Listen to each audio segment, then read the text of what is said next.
കേൾക്കൂ കേൾപ്പോടി സർവത്ര ഗോവിന്ദ നാമ സങ്കീർത്തനം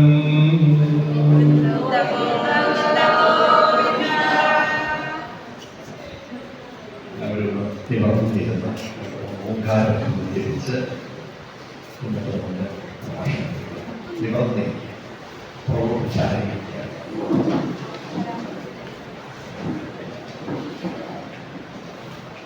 കട്ടല് നല്ലവണ്ണം നിവർന്ന് പുറകോട്ട് കാല് രണ്ടും നിലത്ത് ബാറ്റൊക്കെ വെച്ച് എന്തിനൊക്കെ പറഞ്ഞു. ഇതെന്തിനാണ് ചോദിച്ചാൽ ഈ ഇരിക്കുന്നതൊക്കെ നമ്മുടെ ഇരിപ്പ്, നടപ്പ്, കിടപ്പ്, ഇതൊക്കെ നമ്മുടെ ആരോഗ്യത്തെ, നമ്മുടെ പ്രകൃതിയെ സ്വാധീനിക്കുന്നു. കേരളം ഇന്ന് രോഗികളുടെ ഒരു ഹബ്ബായി മാറിപ്പോയി. വാസ്തവത്തിൽ നമ്മളെ പഠിക്കുന്നില്ല,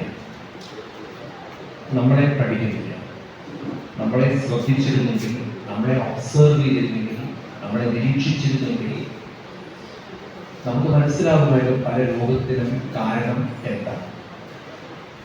ഒരു ഉദാഹരണം എന്റെ ഭാഷത്തേക്ക് കടക്കുന്നതിന് മുമ്പ് നിങ്ങൾ ജസ്റ്റ് ഒബ്സർവേഷൻ, നിങ്ങളുടെ നാട്ടിൽ എല്ലാം നാട്ടിൽ ഒന്ന് ലൂസ് ആക്കി, അതായത് ബോഡിയുടെ വെയിറ്റ് മുഴുവൻ വേസ്റ്റ് ഒന്ന് നിരീക്ഷിക്കണം, നമ്മളെ ഒബ്സർവ് ചെയ്യണം. ഇനി വീണ്ടും നട്ടല്, നിങ്ങളുടെ ബോഡിയുടെ വെയിറ്റ് നിങ്ങൾ നട്ടലിരിക്കുമ്പോൾ കുറയുകയാണോ കൂടുകയാണോ ഒബ്സർവ് ചെയ്യുക. ഡ്രോപ്പ് ചെയ്യും, ബോഡി ഡ്രോപ്പ് ചെയ്യും, നിരീക്ഷിക്കുക, ഒബ്സർവ് ചെയ്യും, നമ്മളിലേക്ക് ശ്രദ്ധിക്കും. വീണ്ടും നട്ടല്, എന്നിട്ട് ഒബ്സർവ് ചെയ്യുക, ബോഡിയുടെ വെയിറ്റ് നട്ടലിരിക്കുമ്പോൾ കൂടുകയാണോ കുറയുകയാണോ. എന്താ നിങ്ങളുടെ അനുഭവം? കൂടുകയാണോ കുറയുകയാണോ? കൂടുതലാണോ കുറയുക. ഇനി വീണ്ടും ഒന്നുകൂടി നമ്മുടെ ലൂസായി, ശരീരം ലൂസായി, നമ്മളിലെ പ്രാണോർജ്ജം അതിൻ്റെ ഫ്ലോ മുകളിലേക്കാണോ അത് താഴോട്ടാണോ ഒന്ന് ഒബ്സർവ് ചെയ്യണം. ഇനി നട്ടലിൽ ഈ പ്രാണോർജ്ജം നമ്മുടെ തലച്ചോറിലേക്കുള്ള പ്രാണന്റെ ഊർജ്ജം, അല്ലെങ്കിൽ മെഡിക്കൽ സയൻസിന്റെ ഭാഷയിൽ ബ്ലഡ് സർക്കുലേഷൻ തലയിലേക്ക് കൂടുതലോ കുറയുക. ഒന്നുകൂടി ഡ്രോപ്പ് ചെയ്യുക, ബോഡി ഡ്രോപ്പ് ചെയ്യുക. വീണ്ടും മുകളിലേക്ക് കൂടുതലാണോ കുറയാണോ? കൂടുകയാണോ കുറയാണോ? കൂടുകയാണ്. അപ്പൊ നോക്കൂ, നമ്മുടെ ശരീരത്തിൽ മുകളിലേക്കുള്ള ബ്ലഡ് സർക്കുലേഷൻ കൂടുന്തോറും നമ്മുടെ രോഗം വരാനുള്ള സാധ്യതകളോളം, നമ്മുടെ ബോഡിയുടെ വെയിറ്റ് കൂടുന്തോറും നമുക്ക് രോഗം വരാനുള്ള സാധ്യത കൂടുതലാണ്. അതുകൊണ്ടാണ് പണ്ടുള്ളവര് പഴയ കാലത്ത് ചേർത്ത് നോക്കിയപ്പോൾ നിങ്ങൾ അതിന്റെ പുറകു വശം ചാരവശം 90 ഡിഗ്രിയിലാണ് അല്ലേ. ഇന്ന് നമുക്ക് ഈ സോഫ സിസ്റ്റങ്ങളൊക്കെ വന്നപ്പോഴാണ് കുഞ്ഞിരുന്ന് ചാരിയിരുന്നത്. ഇത് തന്നെയാണ് നമ്മുടെ രോഗത്തിന്റെ ഒരു കാരണം. അതുകൊണ്ടായിരിക്കാം പൂർവികര് പറയും, ജപിക്കുമ്പോഴും ധ്യാനിക്കുമ്പോഴുമൊക്കെ നട്ടല് നിവർന്നിരിക്കുക. ഈ നട്ടല് നിവർന്നിരിക്കുക എന്ന് പറഞ്ഞാൽ നമ്മുടെ പ്രാണപ്രവാഹം കൂടുന്നു, ശരീരത്തിന്റെ വെയിറ്റ് അനുഭവത്തിൽ പറയുക കുറയണോ കൂടുകയാണോ? കുറയണം. അങ്ങനെ നമ്മളൊന്ന് ജപിച്ചു നോക്കാം, ഓങ്കാരം ചൊല്ലി നോക്കാം. ആദ്യം ഞാൻ ചൊല്ലും, എന്നിട്ട് വേണം നിങ്ങൾ ചൊല്ലാൻ. ഞാൻ എത്രത്തോളം ഓങ്കാരത്തിൽ കടക്കുന്നു അത്രയും നിങ്ങൾ. ഓക്കെ, ശ്വാസം നല്ല വട്ടൊക്കെ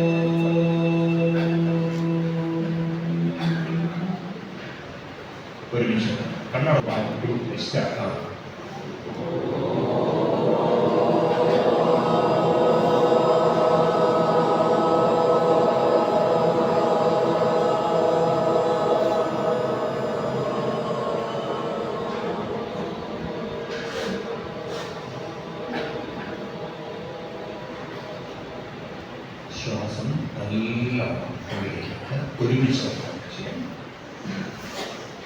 ഉറക്കച്ചെല്ലണം.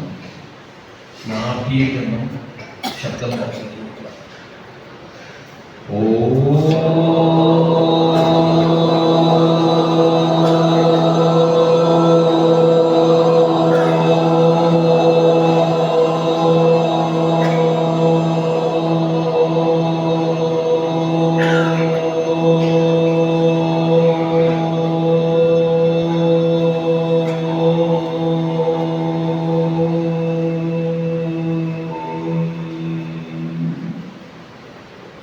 വീണ്ടും ശ്വാസം എല്ലാം ഉള്ളിലേക്ക്.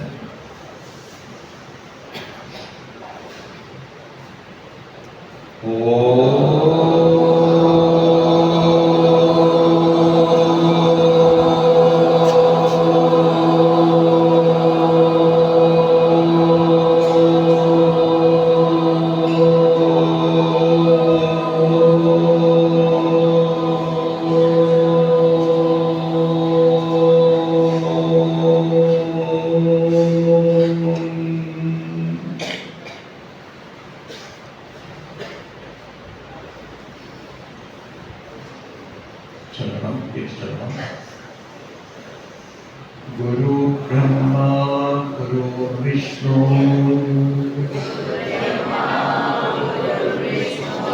ഗുരു ദേവോ മഹേശ്വര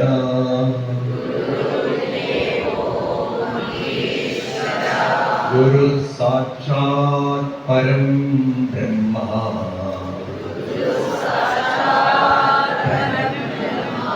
തസ്മൈ ശ്രീ ഗുരവേ നമഃ.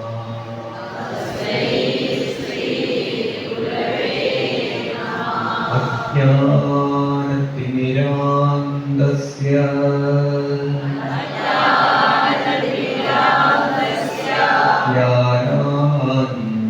ജ്ഞാനാഞ്ജനശലാകയാ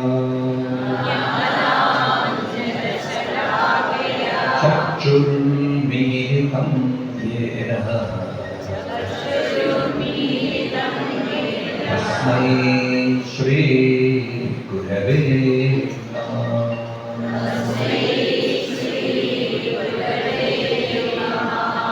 ത്വമേവ മാതാ ച പിതാ ത്വമേവ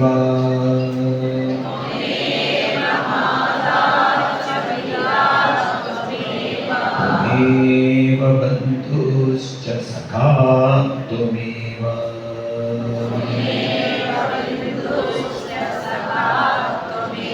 ത്വമേവ വിദ്യാ ദ്രവിണം ത്വമേവ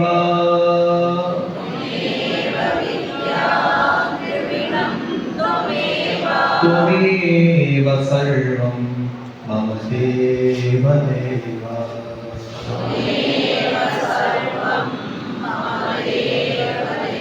ത്വമേവ സർവം മമ ദേവദേവ.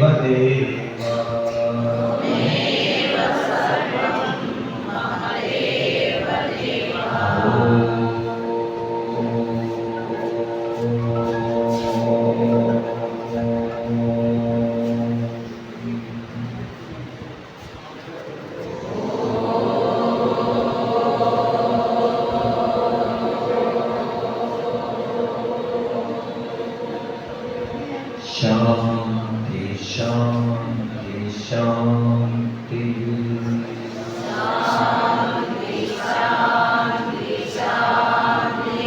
ശ്രീ ഗുരുഭ്യോ നമഃ. ഹരി ഓം.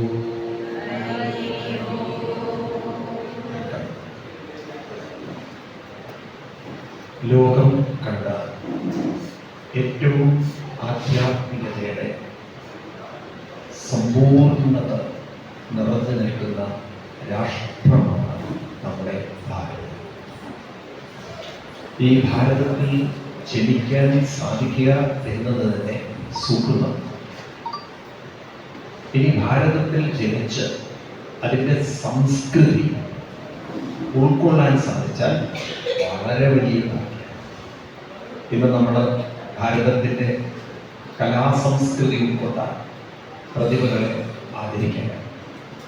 ഗായത്രിയുടെ അതിസുന്ദരമായ നല്ലൊരു കയ്യടി. ഇവരെ മാലികയും ആദരിച്ചു, അഖിൽ കൃഷ്ണനെ ആദരിച്ചു, സുമാർത്തി ആദരിച്ചു, അങ്ങനെ അനവധി വ്യക്തിത്വം. ഇതിനെല്ലാം കാരണം കുട്ടൻ വൈദ്യരുടെ ജീവിതം ഒരു സമൂഹത്തിന് വേണ്ടി സമർപ്പിച്ചതിൻ്റെ അദ്ദേഹത്തിൻ്റെ 12ാമത്തെ വർഷമായി നിങ്ങളുടെ മനസ്സിലുള്ള ആദരവ് പ്രകടിപ്പിക്കുക. അതുപോലെ അദ്ദേഹത്തിൻ്റെ നേതൃത്വത്തിൽ ആരംഭിച്ച ആധ്യാത്മിക സത്സംഗത്തിൻ്റെ 12ാമത്തെ വാർഷികമാണ്. പിന്നെ ഇവിടെ ഈ പുണ്യഭൂമി ഹരിപ്പാട് ചേരാൻ സാധിച്ചത് സുഹൃതിയാണ്. ഇതിൻ്റെ സംഘാടകർക്ക് എൻ്റെ ഹൃദയം നിറഞ്ഞ നന്ദിയും നമസ്കാരവും. ഈ നാടിൻ്റെ അനുഗ്രഹീതരായ നമുക്ക് എല്ലാവർക്കും എൻ്റെ അനന്തപൂർവ്വം. നമ്മൾ വലിയ ഒരു ഉത്തരവാദിത്വത്തിലേക്കാണ് കാൽവയ്ക്കുന്നത്.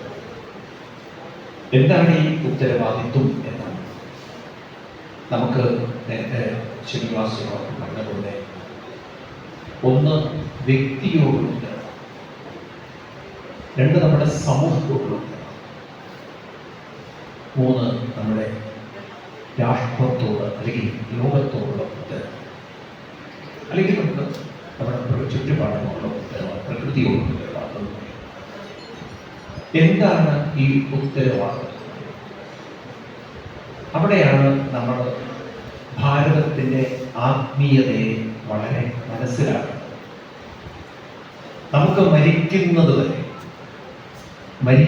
വരെ ഇവിടെ ജീവിക്കണം, തളരാതെ, തകരാതെ, സന്തോഷത്തോടെ, സംതൃപ്തിയോടെ, ആനന്ദത്തോടെ. ഇതിനുള്ള മാർഗങ്ങൾ പലതും നമുക്ക് ആരെങ്കിലും പറഞ്ഞു തരുന്നുണ്ടോ? ദിനം പ്രതി പത്രങ്ങളിൽ നമ്മൾ കാണുമ്പോൾ, ഇന്നും ഞാൻ ഇങ്ങോട്ട് വരുമ്പോൾ എൻ്റെ കഷ്ടകാലത്തിന് മൊബൈലിൽ എങ്ങനെയാണ് ഒരു ന്യൂസ് പേപ്പർ ഞാൻ സബ്സ്ക്രൈബ് ചെയ്തിരിക്കുക അറിയുകയാണ്. അതുകൊണ്ട് ന്യൂസ് ഫ്ലാഷ് അതെങ്ങനെ ഒഴിവാക്കണമെന്ന് എനിക്ക് അറിയില്ല. ഇനിയിപ്പോൾ LKG പഠിക്കുന്ന കുട്ടികളെ കാണിക്കുന്നില്ല, അറിയാതെ ഞാൻ എവിടെയും പോയിട്ടുണ്ടാവും. അതുകൊണ്ട് വേണ്ടാത്ത കെട്ട ന്യൂസുകളായിരിക്കും ആദ്യം ഫ്ലാഷ് ചെയ്യുന്നത്. ഇങ്ങോട്ട് വരുമ്പോൾ ഒരുത്തൻ ട്രെയിനിൽ നിന്ന് ചാടി ആത്മഹത്യാ സംബന്ധമായ വാർത്തയാണ് അതിൽ വരുന്നത്. ദിനം പ്രതി നമ്മുടെ വാർത്തകൾ വായിക്കാൻ, പേപ്പർ കാണുക എന്ന് പറഞ്ഞാൽ ഒരു വേദനയാണ്, വിഷമമാണ്. ഒരു ആത്മഹത്യയോ കൊലപാതകമോ കള്ള് ഷാപ്പിൽ നിന്ന് സുഹൃത്തുക്കൾ തമ്മിൽ കണ്ണുപിടിച്ച് കുത്തിയ വാർത്തകളൊന്നും ഇല്ലാത്ത ദിനം കേരളത്തിൽ ആണോ? പറയൂ, എന്തേ ഇത്ര അകപ്പതിച്ചു? ഇവിടെയാണ് നമുക്കൊക്കെ ഒരു കാര്യം മനസ്സിലാവാതെ പോയത്. നമ്മളൊക്കെ ഹിന്ദുക്കളാണെങ്കിലും എന്താണ് ഹിന്ദുമതം എന്നത് ശരിക്കും നമ്മൾ ഉൾക്കൊണ്ടിരിക്കുകയാണ്. നമ്മൾ ആത്മീയതയും മതവും വേണ്ട രീതിയിൽ മനസ്സിലാക്കി. നമ്മൾ ഹിന്ദു മതത്തിൽപ്പെട്ടവരാണ്. പക്ഷെ ഹിന്ദുമതവും ആത്മീയതയും രണ്ടും രണ്ടാണ്. ഈ ആത്മീയത എന്തെന്ന് അറിയാതെ പോയതുകൊണ്ട് നമ്മൾ ഒരു വശത്ത് ഭൗതികത മാത്രം, അതായത് ലൗകിക മാത്രം, ഇന്നത്തെ സ്കൂൾ എഡ്യൂക്കേഷനും കോളേജ് എഡ്യൂക്കേഷനും അതുപോലുള്ള കാര്യങ്ങളിലൂടെ കടന്നുപോയപ്പോൾ നമ്മൾ അറിഞ്ഞില്ല, കേവലം ബുദ്ധിയിൽ കുറച്ച് കാര്യങ്ങൾ അറിഞ്ഞു എന്നല്ലാതെ മാനസികമായി നമ്മൾ പലതിനെയും നേരിടാൻ പ്രാപ്തനാണെന്ന് നമ്മൾ അറിഞ്ഞില്ല. മനസ്സിൽ ഒരുപാട് ആഗ്രഹങ്ങൾ, മോഹങ്ങൾ, സ്വപ്നങ്ങൾ, പ്രതീക്ഷകൾ, അതിൽ ഒരുപാട് സ്വാർത്ഥമായ ഇഷ്ടങ്ങൾ. ഒരുപക്ഷെ യുവത്വത്തിൽ പെണ്ണിന് ആണിനോടും ആണിന് പെണ്ണിനോടൊക്കെ ഒരു താല്പര്യ ഇഷ്ടങ്ങൾ തോന്നും, കൗമാര പ്രായത്തിന്റെ താല്പര്യങ്ങൾ. അത് കഴിഞ്ഞാൽ ജോലി കിട്ടണം, നല്ലൊരു പൊസിഷൻ ഉണ്ടാകണം. ഇതൊക്കെ സ്വപ്നം കാണുമ്പോൾ പ്രതീക്ഷിച്ച പോലെ സ്വപ്നം കണ്ടപ്പോൾ ഒരു നല്ല ജീവിതം വരുന്നില്ല. താളമെത്തിയ മനസ്സുമായി ജീവിക്കണം. ബുദ്ധിപരമായി കുറെ അറിവുണ്ടെങ്കിലും മാനസികമായി കുറെ വിഷമങ്ങളും വേദനകളും ഉള്ളവരെ എത്തിച്ചേരാൻ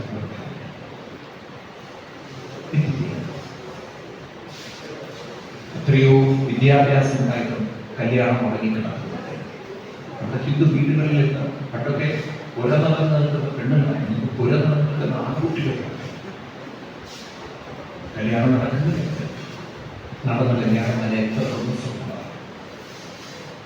താളം തെറ്റിക്കൊണ്ടിരിക്കുന്ന കുടുംബ ജീവിതമാണ്. ആണോ? പറയും വിചാരിച്ച ജോലിയാണ്, പഠിച്ചു തുടങ്ങി യാതൊരു ബന്ധമില്ലാത്ത ജോലിയാണ്. ഒരു 80% ആളുകൾ ചെയ്യും. താൻ പഠിച്ച ഫീൽഡുമായി ഒരു ബന്ധമില്ല.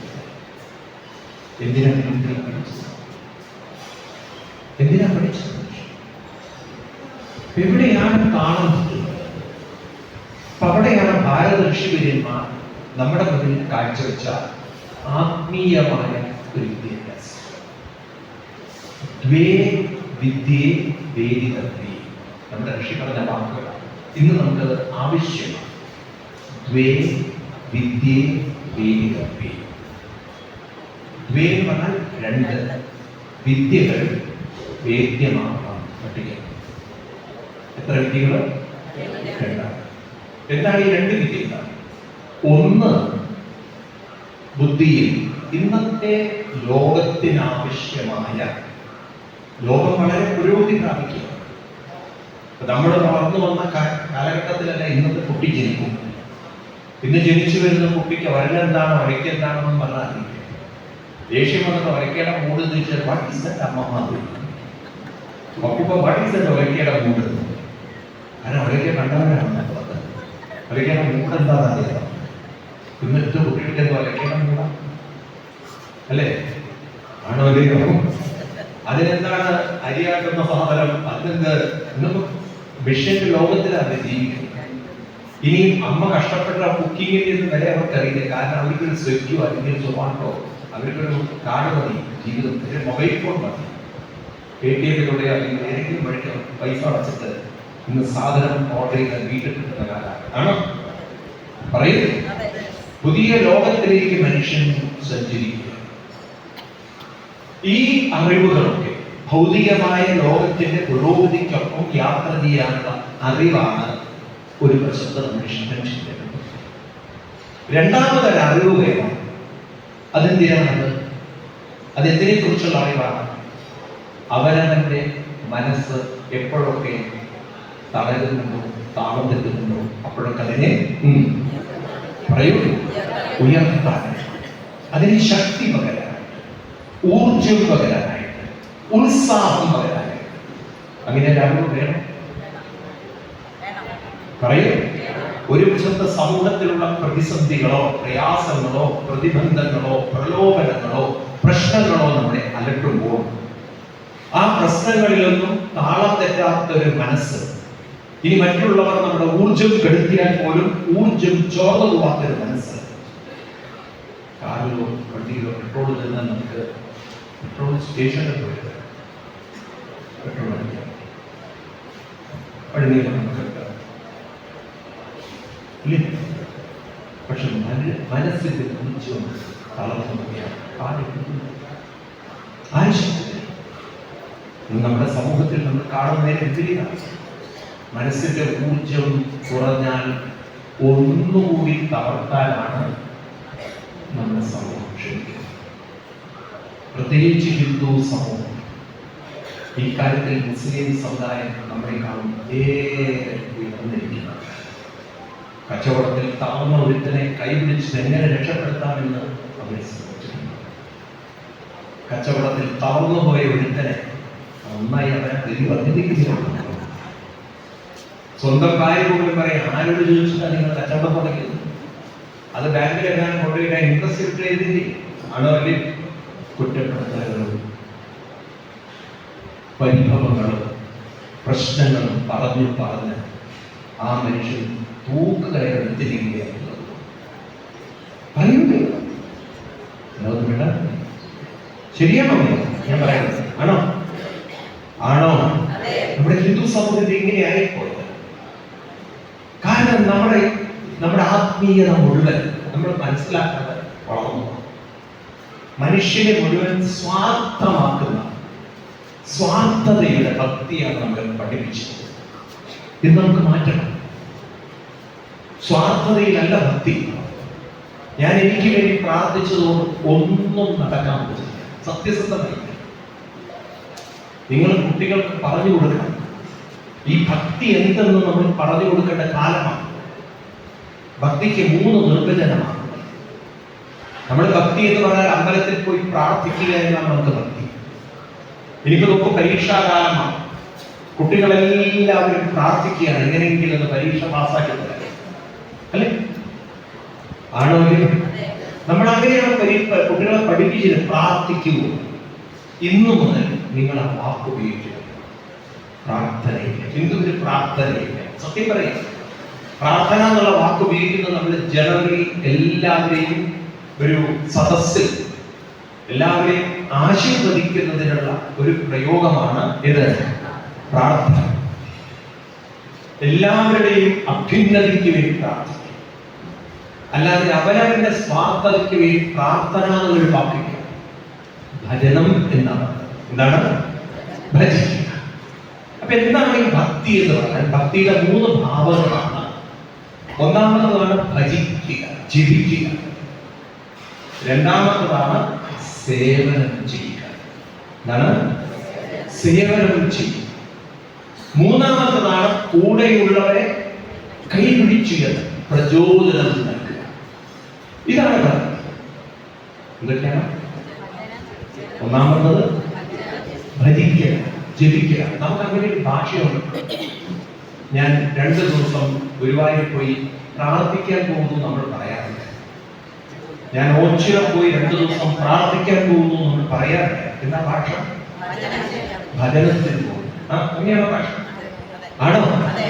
ഈ ഭജനമാണ് ഭക്തിയുടെ ആദ്യ ഭാഗം. അതെന്താണെന്ന് നമുക്ക് മനസ്സിലായി.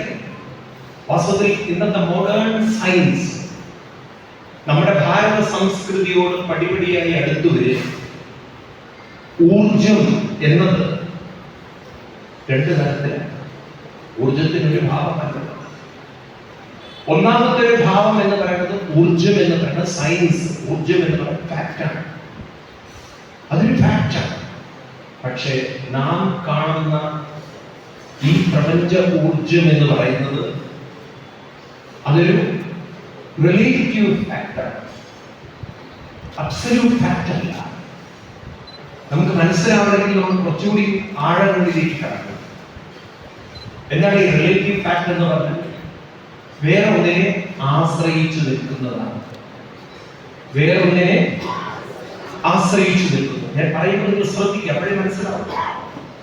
ഈ പ്രപഞ്ചം എന്ന് പറയുന്നത് നിരന്തര ചലനാത്മകമാണ്. ഓരോ അണുവും കടികയും ചലിക്കുക. ഞാനിത് പറയുമ്പോൾ എന്റെ ശരീരം, നിങ്ങളുടെ ശരീരം, ഈ മൈക്ക്, ഇതെല്ലാം ചലിച്ചുകൊണ്ടിരിക്കുക. ആണോ? ഊർജം എപ്പോഴും ചലനാത്മകമാണ്. നമ്മുടെ ശരീരം വളർന്നതിന് കാരണം ചലനാത്മകമാണ്. ഈ അന്തരീക്ഷം വികസിച്ചുകൊണ്ടിരിക്കുകയാണ്. സ്പേസ് എക്സ്പാൻഡ് എന്നാണ് മോഡേൺ സയൻസ് പറയുന്നത്. കാരണം അത് ചലനാത്മകമാണ്. സൂര്യൻ വികസിക്കുന്നത് ചലനാത്മകമാണ്. ഭൂമിക്ക് വികാസമുണ്ട്, ചലനാത്മകമാണ്. എല്ലാം ചലിക്കുന്നു. ചലിച്ചതിന്റെ ഒരു പാരമ്പര്യയിൽ എത്തിക്കഴിഞ്ഞാൽ അതിനൊരു സങ്കോചം. ഈ പ്രപഞ്ചത്തെ കുറിച്ച് പഠിക്കാൻ നമ്മുടെ ഋഷിവര്യന്മാരെ അവരവരിലേക്കാണ്. എന്റെയും നിങ്ങളെയും ശരീരം നോക്കിക്കഴിഞ്ഞാൽ ഒരു പ്രായം വരെ അത് വികസിച്ച് ഓജസ്സോടെ, ഊർജത്തോടെ ക്രമേണ ക്രമേണ ചുരുങ്ങി ചുരുങ്ങി ചുരുങ്ങി ചുരുങ്ങി ചുരുങ്ങി സംഭവിച്ചു. ഇത് തന്നെ വാഴയുടെ കാര്യത്തിൽ, ഇത് തന്നെയല്ലേ മരത്തിന്റെ കാര്യത്തിൽ, ഇത് തന്നെയല്ലേ ഒരു മത്സ്യത്തിന്റെ കാര്യത്തിൽ, ഇത് തന്നെയല്ലേ ഒരു പക്ഷിയുടെ കാര്യത്തിൽ, ഇത് തന്നെയല്ലേ ഒരു മൃഗത്തിന്റെ കാര്യത്തിൽ. പശു, പട്ടി, പൂച്ച, ഇതൊക്കെ നമ്മൾ കാണുന്നത്. എല്ലാവർക്കും ഇതേ നിയമമല്ലേ വളർന്ന് വികസിച്ച് സംഭവിച്ച് ആണോ? ആണോ? ആണോ? നക്ഷത്രങ്ങൾ ജനിക്കുന്നു, നക്ഷത്രം വികസിക്കുന്നു, നക്ഷത്രം തകരുന്നു. ഗാലക്സികൾ ജനിക്കുന്നു, ഗാലക്സികൾ വളരുന്നു, ഗാലക്സികൾ അപ്രത്യക്ഷ. സൂര്യൻ ജനിക്കുന്നു, സൂര്യൻ വളരുന്നു, സൂര്യൻ ഒരു ദിവസം 500 കോടി വർഷം കഴിഞ്ഞ് ഇപ്പോഴത്തെ ഈ സൂര്യൻ അപ്രത്യക്ഷമാവുക. പേടിയാണ്. 500 കോടി വർഷം ഭൂമിക്കും ഒരു ദിവസം അപ്രത്യക്ഷമാകുന്നത്. മനസ്സിലാവും? ഈ പ്രപഞ്ചത്തിൽ ഒന്നും സ്ഥിരമായി നിലനിൽക്കുന്നില്ല. അപ്പോ ഇതിനെ ഋഷിവര്യന്മാർ ശ്രദ്ധിച്ചപ്പോൾ അവർക്ക് മനസ്സിലായി, ഈ പ്രപഞ്ച ഊർജം അതൊരു താളത്തിലും നിയമത്തിലും ചരിക്കും. എന്തിലാണ്? താളത്തിലും. ഇവിടെ ഡോക്ടർ വന്നപ്പോൾ പൊതുവെ നമ്മുടെ ഡോക്ടറെ അടുത്ത് പോയി കഴിഞ്ഞാൽ ആദ്യം തന്നെ പണ്ട് കാലത്തൊക്കെ ഒരു പേഷ്യന്റിന് നോക്കുമ്പോൾ എന്താ ചെയ്യാ?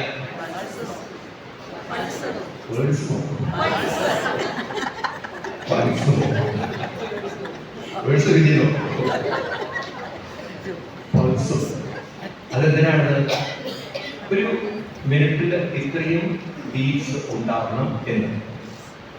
അതിന്റെ ഒരു താളം തെറ്റിയാൽ അപ്പൊ മനസ്സിലാവും ആൾക്ക് രോഗം ആണോ. അതുപോലെ സ്റ്റെപ്പെടുത്ത് സ്റ്റെസ്കോപ്പ് എടുത്ത് നെഞ്ചിലൊക്കെ വെക്കും. അതെന്തിനാണ്?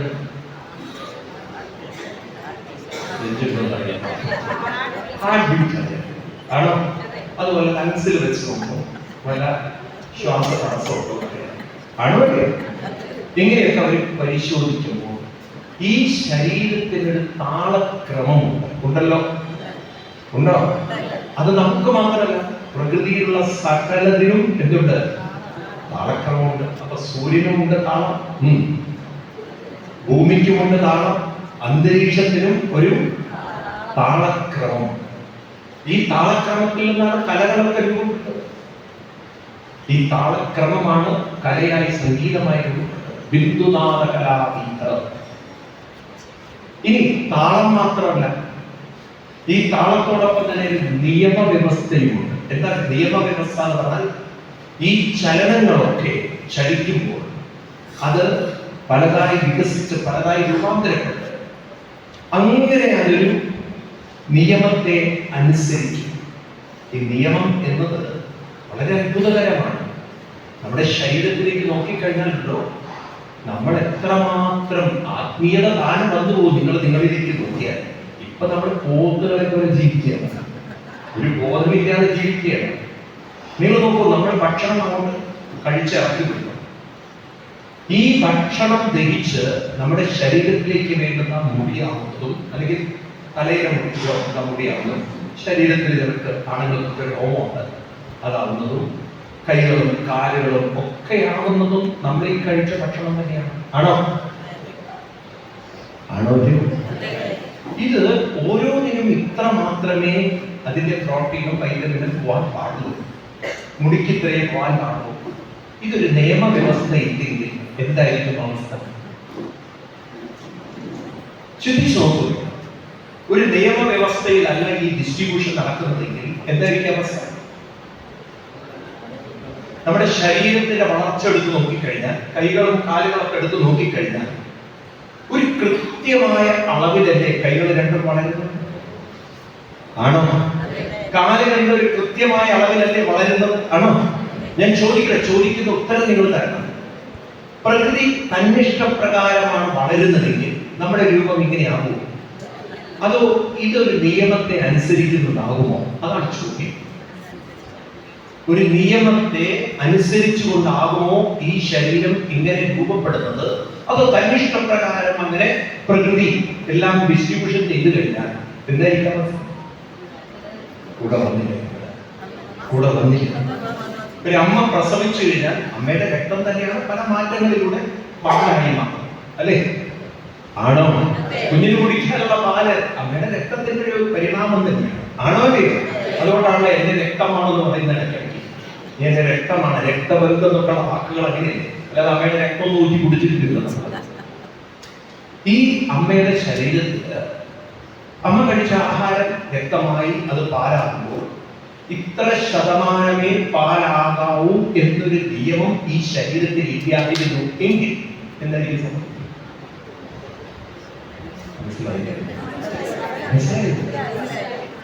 അവിടെ അങ്ങോട്ട് കട്ട് ഓഫായി, പിന്നെ പാല് ഉൽപ്പാദിപ്പിക്കില്ല, അവിടെ കൂടി തീർന്നു. അങ്ങനെ ഉണ്ടായിട്ടില്ല എങ്കിൽ എന്തായിരിക്കും സംഭവിക്കുക? അങ്ങനെ നിയമമില്ലെങ്കിൽ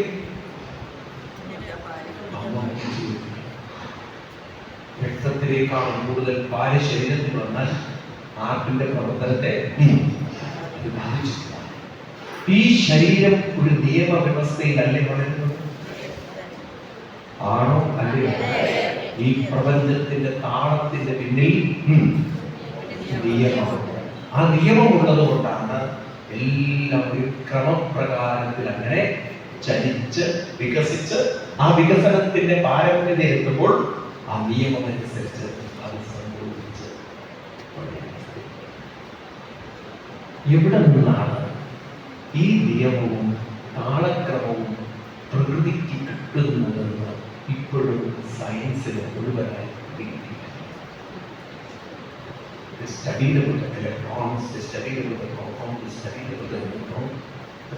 From where this rhythm, from where this law, gravity law നമ്മൾ പറയും, radiation law നമ്മൾ പറയും, ന്യൂട്ടന്റെ first law of motion, second law of motion, third law of motion നമ്മൾ പറയുന്നു.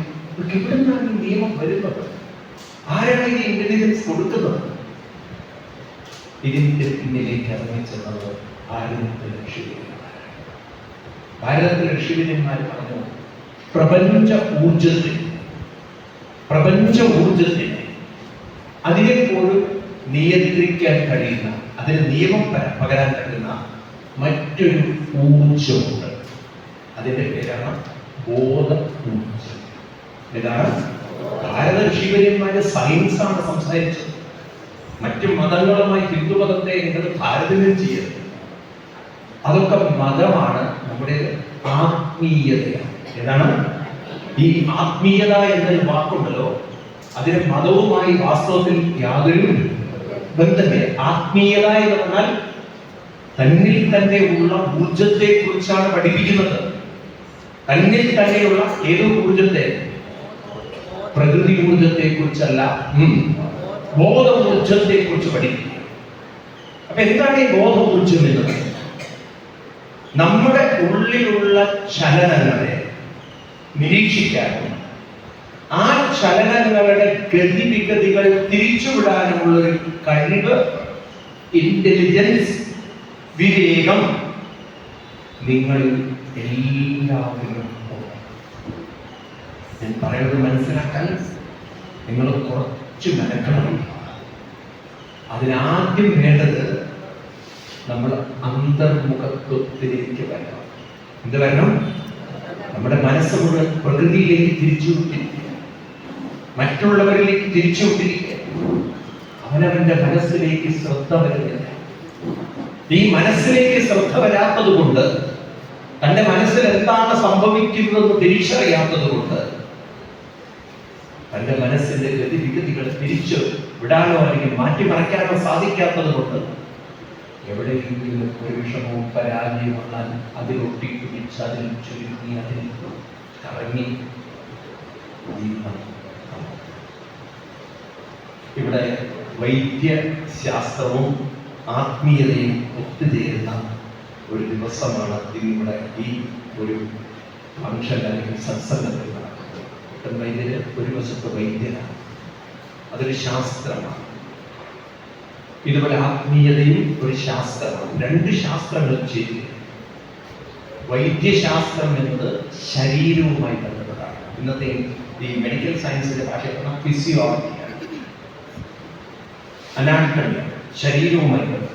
ശരീരം എന്ന് പറഞ്ഞാൽ ഇതിനുള്ള ഓർഗൻസിനെ കുറിച്ചും. അതുകൊണ്ടാണല്ലോ നിങ്ങൾ മെഡിക്കൽ കോളേജിലൊക്കെ പോയി കഴിഞ്ഞാൽ ഹാർട്ടിന്റെ സർജൻ ഡോക്ടറെ കാണാം, അല്ലെ, പാത്തോളജിസ്റ്റിനെ കാണാം, അതുപോലെ തന്നെ നമുക്ക് എല്ലിന്റെ ഡോക്ടറെ കാണാം, ഓർത്തോ കാണാം, ആണോ, ലങ്സിന്റെ പൾമണോളജിസ്റ്റിനെ കാണാം, ENT കാണാം, ആണോ അല്ലയോ?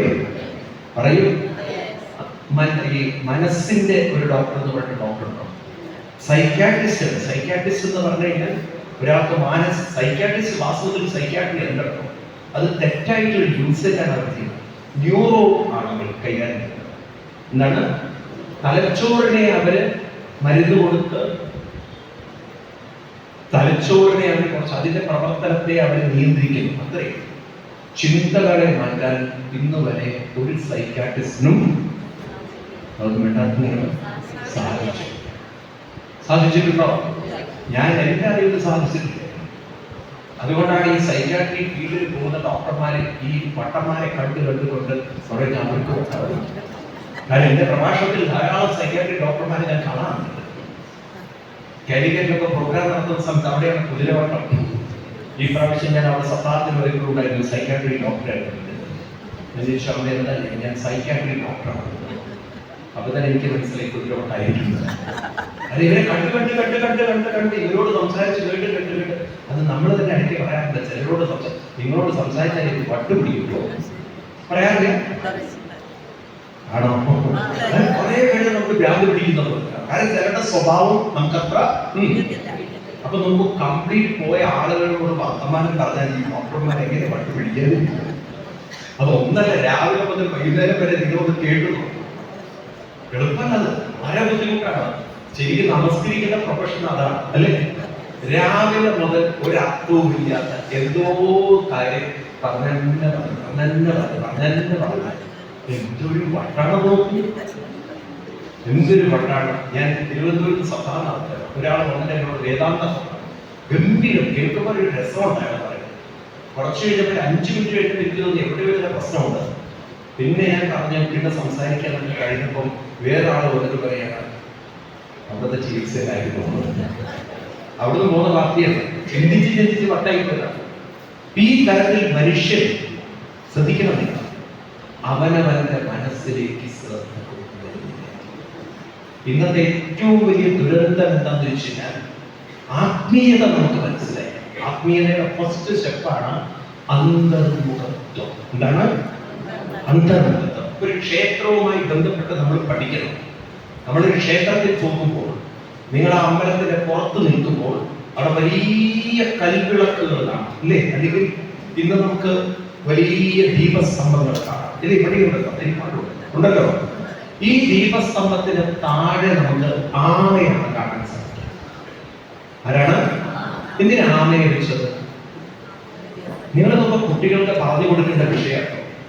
നമ്മുടെ ഹിന്ദുക്കൾക്ക് ഇതൊന്നും അറിയില്ല. എന്തിനാണ് ആമയെ വെച്ചത്? തമിഴ്നാട്ടിലുണ്ടാക്കിയത്. തമിഴ്നാട്ടിലാണ് ഹിന്ദു ആമ എന്ന് പറയാം. അതുകൊണ്ടാണ്. എന്തിനാണ് ആമയെ വെച്ചത്? അപ്പൊ ഇതിനൊക്കെയാണ് നമ്മൾ പഠിക്കണം. നമ്മൾ ഹിന്ദുക്കളുടെ ഒരു ദുരന്തം എന്ന് പറയുന്നത് എങ്ങനെയാണ്? നിങ്ങൾ നോക്കൂ, നമ്മൾ ഏറെ നിർഭാഗ്യം ചെയ്തവരാണ്. ലോകത്തിന് ഏറ്റവും കൂടുതൽ ഗ്രന്ഥങ്ങളുള്ള മതമാണ് ഹിന്ദു. പക്ഷെ ഹിന്ദുവിന് ആ മതം നമ്മുടെ ഗ്രന്ഥങ്ങളുമായിട്ട് വലിയ ബന്ധമില്ല. അതിനാണ് മുസ്ലിങ്ങൾ ഗോളടിച്ചത്. അവർ കുട്ടിക്കാലത്ത് തന്നെ കുട്ടികളിൽ ഖുർആൻ സംസ്കാരം അറബിയൊക്കെ പഠിപ്പിച്ച് അവരെ ഖുർആൻ പഠിപ്പിച്ച്, അതുകൊണ്ട് അവരുടെ യൂണിറ്റി ഇല്ല. ഉണ്ടോ? പറയൂ. നിങ്ങൾ നോക്കൂ, മുസ്ലിങ്ങളെ കണ്ട് കുറേ കാര്യങ്ങൾ പഠിക്കാനുണ്ട്. ഈ മുസ്ലിം സമുദായത്തിൽ നിന്ന് അച്ഛനമ്മമാരെ പുറത്താക്കുന്നത് വളരെ കുറവാണ്. അവരുടെ ഡൈവേഴ്സ് വളരെ കുറവാണ്.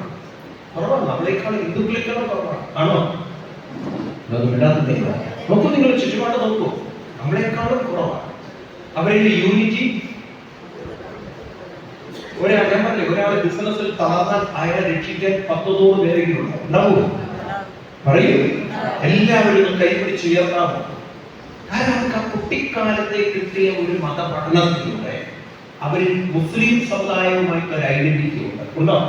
അല്ലെങ്കിൽ ഇപ്പൊ ഏതോ രാജ്യം, നമ്മൾ പോലും കേൾക്കാത്ത രാജ്യങ്ങളിൽ നടക്കുന്ന പ്രശ്നങ്ങൾ, ഇപ്പൊ പാലസ്തീൻ, ഇസ്രായേൽ, അതുപോലെ പാലസ്തീനിന്റെ ഭാഗമായ ഗാസയിലൊക്കെ നടന്ന പ്രശ്നം നമ്മുടെ കേരളത്തിൽ എത്ര സജീവ ചർച്ച ആണോ? എന്നാൽ ഹിന്ദുക്കളുള്ള എത്രയോ രാജ്യങ്ങളിൽ എത്രയോ ഹിന്ദുക്കൾക്ക് പ്രോസിക്യൂഷൻ അനുഭവിക്കുന്നുണ്ട്. ഇവിടെ വല്ല ചർച്ചയുണ്ടോ? ഉണ്ടോ? കാരണം നമ്മളങ്ങനെ ഹിന്ദുക്കളായി നമ്മൾ ഹിന്ദുക്കളാണ്. നമ്മളെ ഹിന്ദുക്കൾ വിളിക്കാനേ പാടില്ല. കാരണം ഒരു വിവരവും ഇല്ലാത്തൊരു സാധനമാണ്. ആണോ? അങ്ങനെ നമ്മളൊന്നും പഠിക്കാതെ പോയത് കൊണ്ട് നിങ്ങൾ നോക്കൂ, ഞാൻ പറയപ്പെട്ടത് എനിക്ക് വളരെ വിഷമമില്ലാത്ത നമ്മൾ ഉണരേണ്ട ഒരു കാലമായി. കാരണം നമ്മുടെ സമൂഹത്തിൽ ഇന്ന് വലിയ പ്രശ്നങ്ങൾ നടന്നുകൊണ്ടിരിക്കുക. ജോലിയില്ല. എത്ര കുട്ടികളെ വിദേശത്തേക്ക് പോകുന്നത് കാണുന്നില്ലേ നിങ്ങൾ? കാണുന്നില്ലേ? ഈ കുട്ടികളൊക്കെ വിദേശത്തേക്ക്. ഞാനിന്ന് രാവിലെ ഒരു വീട്ടിൽ പോയി ബ്രേക്ക്ഫാസ്റ്റ് വെച്ചപ്പോൾ അവർ പറയാം, മൂത്തമകൻ ഓസ്ട്രേലിയൻ സോറി PR കിട്ടി, രണ്ടാമത്തെ മകൻ സ്റ്റേറ്റ്സിലേക്ക് പോകാൻ. ചോദിച്ചു, നിങ്ങളൊക്കെ പ്രായമായ ആരാ നിങ്ങൾ നോക്കാൻ? നിങ്ങൾ ആശ്രമത്തിലേക്ക് വരാൻ. അതായത് അവരെ നോക്കട്ടെ ജോലി നമുക്കാണ്. എന്തെങ്കിലും അവസ്ഥയാണ്. പ്രായമായവരുടെ ഒരു വലിയ കപ്പായി കേരളം മാറിക്കൊണ്ടിരിക്കുകയാണ്. ഇനി ഇവരൊക്കെ വിദേശത്ത് പോയാൽ എനിക്ക് തോന്നുന്നത് ജീവിതം സുഖമാണ്. ഞാൻ ധാരാളം യാത്ര ചെയ്യുന്നതാണ്, എനിക്കറിയാൻ വേണ്ടി ജീവിതം. കാനഡയിൽ 10 ദിവസം നിന്നപ്പോഴേക്ക് കോൾഡ് പിടിച്ചു. അത്ര തണുപ്പ്, സഹിക്കാൻ പറ്റാത്ത തണുപ്പ്. ഞാൻ ഈ നവംബറിൽ കാനഡയിലുണ്ടായിരുന്നു. ഇത്രയും തണുപ്പൊക്കെ സഹിച്ച് പാവം അത് ജനുവരി ഫെബ്രുവരി പീക്കാണ് അതിൻ്റെ അവസ്ഥ. ആണോ? എന്ത് ഇത്രയൊക്കെ കഷ്ടപ്പെട്ടിട്ടുണ്ട്? കാരണം നമ്മുടെ കുട്ടികൾക്ക് ഇന്ന് ജോലി ഇല്ല. നമ്മളെന്തോ പഠിപ്പിച്ചു, ഇവിടെ ജീവിക്കാൻ പറ്റില്ല. കല്യാണ ജീവിതവും ഏറെക്കുറെ നമുക്ക് ഉറപ്പില്ല എത്ര ദിവസം ആണോ? പറയൂ നിങ്ങൾ, ഇതിനൊരു മാറ്റം വരുത്തണ്ടേ? വേണം വേണ്ടയോ? എവിടെയാണ് മാറ്റം വരുത്തുക? അതിനാണ് ആത്മീയത. അതിനാണ് ആത്മീയത. അപ്പം ആത്മീയത എന്നത് വ്യക്തിയുമായി ബന്ധപ്പെട്ടതാണ്. ആത്മീയത എന്നത് മനസ്സുമായി ബന്ധപ്പെട്ടതാണ്. ഇതുമായി ബന്ധപ്പെട്ടത് മനസ്സുമായി. അതുകൊണ്ട് ഒരു അമ്പലത്തിൽ പോകുന്ന സമയത്ത് നിങ്ങൾ വലിയ വിളക്കിന്റെ താഴെ ആമയെ കാണുമ്പോൾ നമുക്ക് ഓർമ്മ വരേണ്ടത് ഗീതയിൽ കൃഷ്ണൻ പറയും, ഊർമ്മ അങ്കാരം ഇവ. ഊർമ്മം എന്നാൽ ആമ. അംഗങ്ങൾ എപ്രകാരമാണോ ആമ അതിന്റെ അവയവങ്ങൾ, അതിനെന്തെങ്കിലും പ്രശ്നങ്ങൾ ഉണ്ടാകുമ്പോൾ അത് കംപ്ലീറ്റ് വിഡ്രോ ചെയ്യുന്നത്, അതുപോലെ ഒരു ക്ഷേത്രത്തിലെത്തുമ്പോൾ ബഹിർമുഖത്വം വിട്ട് എന്ത് വേണം? അന്തർമുഖത്വത്തിലേക്ക്.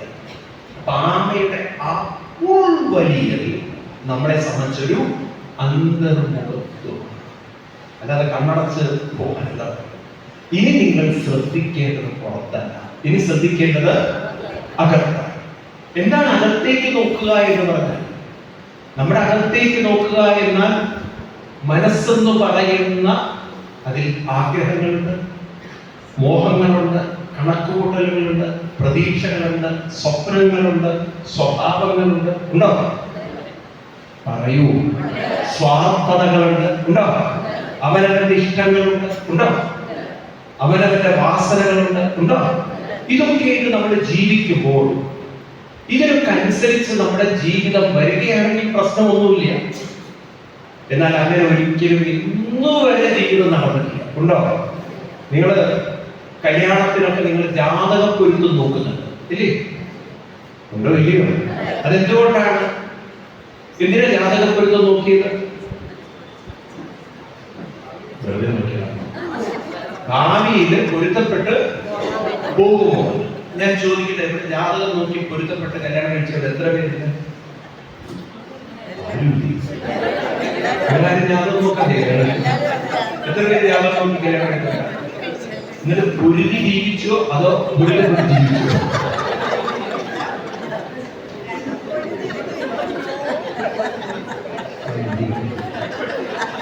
പൊരുതിക്കൊണ്ടിരിക്കുകയാണ് അല്ലെ? ശരിയാണോ? ഞാൻ നോക്കി എന്റെ വീട്ടിൽ അച്ഛനും അമ്മയും പറയാറുണ്ട്, അച്ഛൻ്റെ ജാതകം ഒത്തിട്ടാണ് കല്യാണം കഴിച്ചതാണ്. അച്ഛൻ പറയുന്നത് നിങ്ങൾക്കെങ്കിലും ഇതിനൊക്കെ തോന്നാതിരിക്കുന്നത്.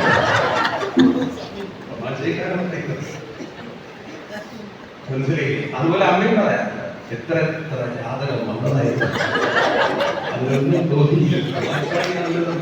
പക്ഷെ എന്നാലും ജീവിതത്തിൽ ആർക്കും 100% പൊരുത്തപ്പെട്ട് ജീവിക്കാൻ ഇന്നും. അതുകൊണ്ടാണ് പ്രസക്തിയില്ല. കാരണം മനുഷ്യൻ കുറെ കൂടി മൊബൈലിലൂടെ ബന്ധവുകൂടി അവരുടെ ലോകത്തിലേക്ക് അല്ലെങ്കിൽ അവളുടെ ലോകത്ത് കൂടുതൽ ആൾക്കൂടി ആണോ? എന്റെ സുഖം, എന്റെ ഇഷ്ടം, എന്റെ ലോകം, എന്റെ ജീവിതം. ഇന്നതിന് പറയാം മൈ സ്പേസ്. എന്താണ്? എന്റെ സ്പേസ്. അത് കൂടിക്കൊണ്ടിരിക്കുക.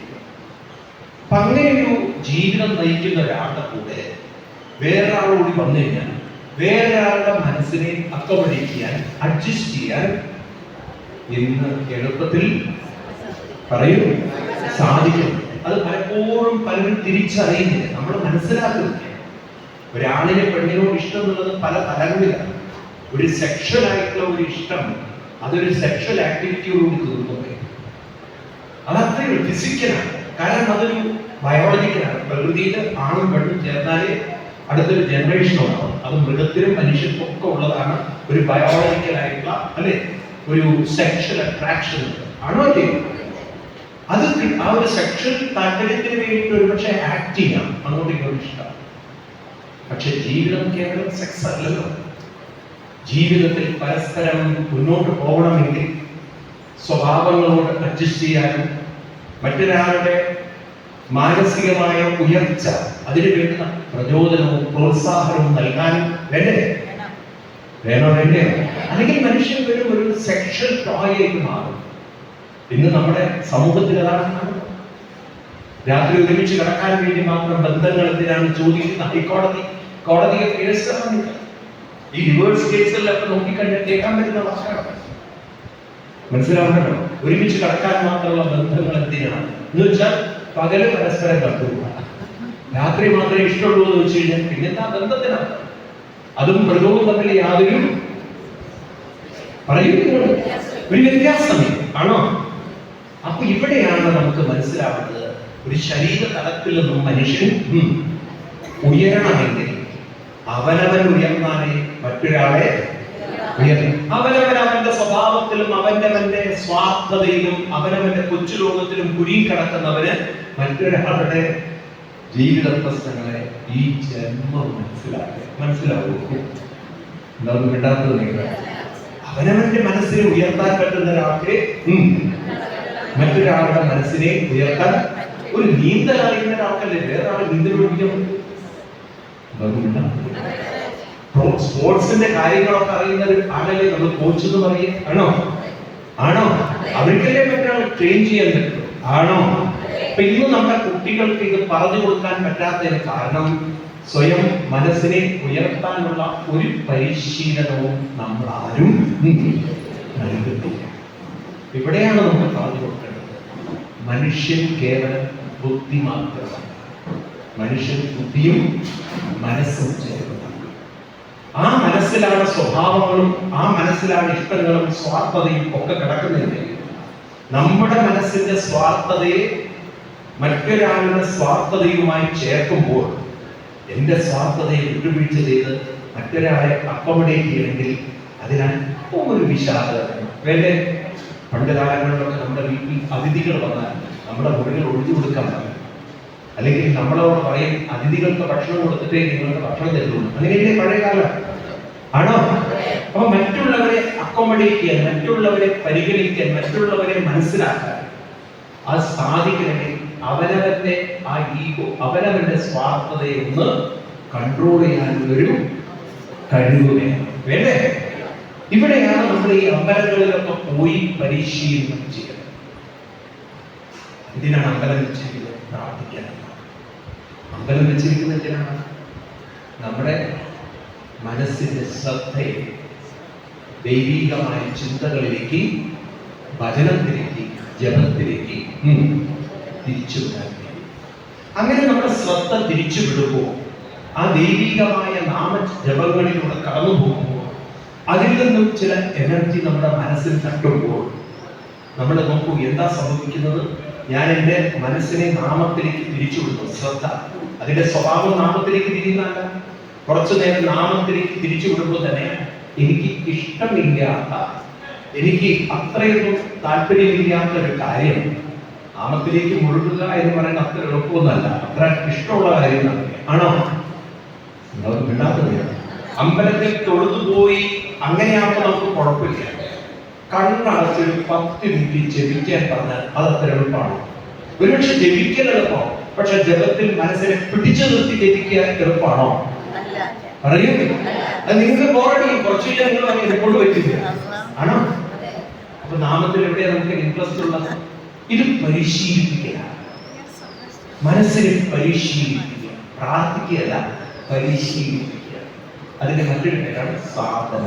എന്താണ് സാധന? പാട്ട് പാടുന്ന കുട്ടികൾ അല്ലെങ്കിൽ കലാരംഗത്തുള്ള കുട്ടികൾ അവർ നിരന്തരം എന്ത് ചെയ്യുന്നു? സാധന ചെയ്യും. നിരന്തരമായ സാധനയിലാണ് അവർക്ക് പരിചയമില്ലാത്തൊരു കാര്യം ക്രമേണ അവര് പരിശീലിച്ചു വരുന്നത്. ആണോ? ഇതുപോലെ നാമജപങ്ങളൊക്കെ നിരന്തരം പരിശീലിക്കുന്ന ആളുകളുടെ മനസ്സ് നോക്കൂ, നാമത്തിൽ അങ്ങനെ മനസ്സിന്റെ ശ്രദ്ധ ഒഴുകും തോറും, അതിലേക്ക് അടുക്കും തോറും മനസ്സിന്റെ കുറച്ച് ലോകത്തിൽ നിന്നും അവർക്കൊരു വ്യാപ്തി ഉണ്ടാവുകയും അവർക്കൊരു മനസ്സിന് വിശാലത ഉണ്ടാവുകയും ഉണ്ടാകുകയോ. ഈ വിശാലതയുള്ള ഒരു മനസ്സിന് മറ്റുള്ളവരെ അക്കോമഡേറ്റ് ചെയ്യാൻ, അഡ്ജസ്റ്റ് ചെയ്യാൻ എളുപ്പം സാധിക്കും. നേരെ മറിച്ച് എന്റെ ഇഷ്ടങ്ങൾ എന്റെ ഇഷ്ടത്തിനനുസരിച്ച് ഞാൻ എന്റെ മൊബൈലിൽ ഇരിക്കുന്നു, എന്റെ ഇഷ്ടങ്ങൾക്കനുസരിച്ചുള്ള വീഡിയോ കാണുന്നു, എന്റെ ഇഷ്ടങ്ങൾക്കനുസരിച്ചുള്ള പാട്ട് കേൾക്കുന്നു, എന്റെ ഇഷ്ടത്തിനനുസരിച്ചുള്ള ഭക്ഷണം, എന്റെ ഇഷ്ടത്തിനനുസരിച്ചുള്ള വസ്ത്രം, എന്റെ ഇഷ്ടത്തിനനുസരിച്ചുള്ള ജീവിതമാകുമ്പോൾ അവർക്ക് മറ്റൊരാളെ അക്കോമഡേറ്റ് ചെയ്യാനുള്ള കഴിവ് കുറഞ്ഞ്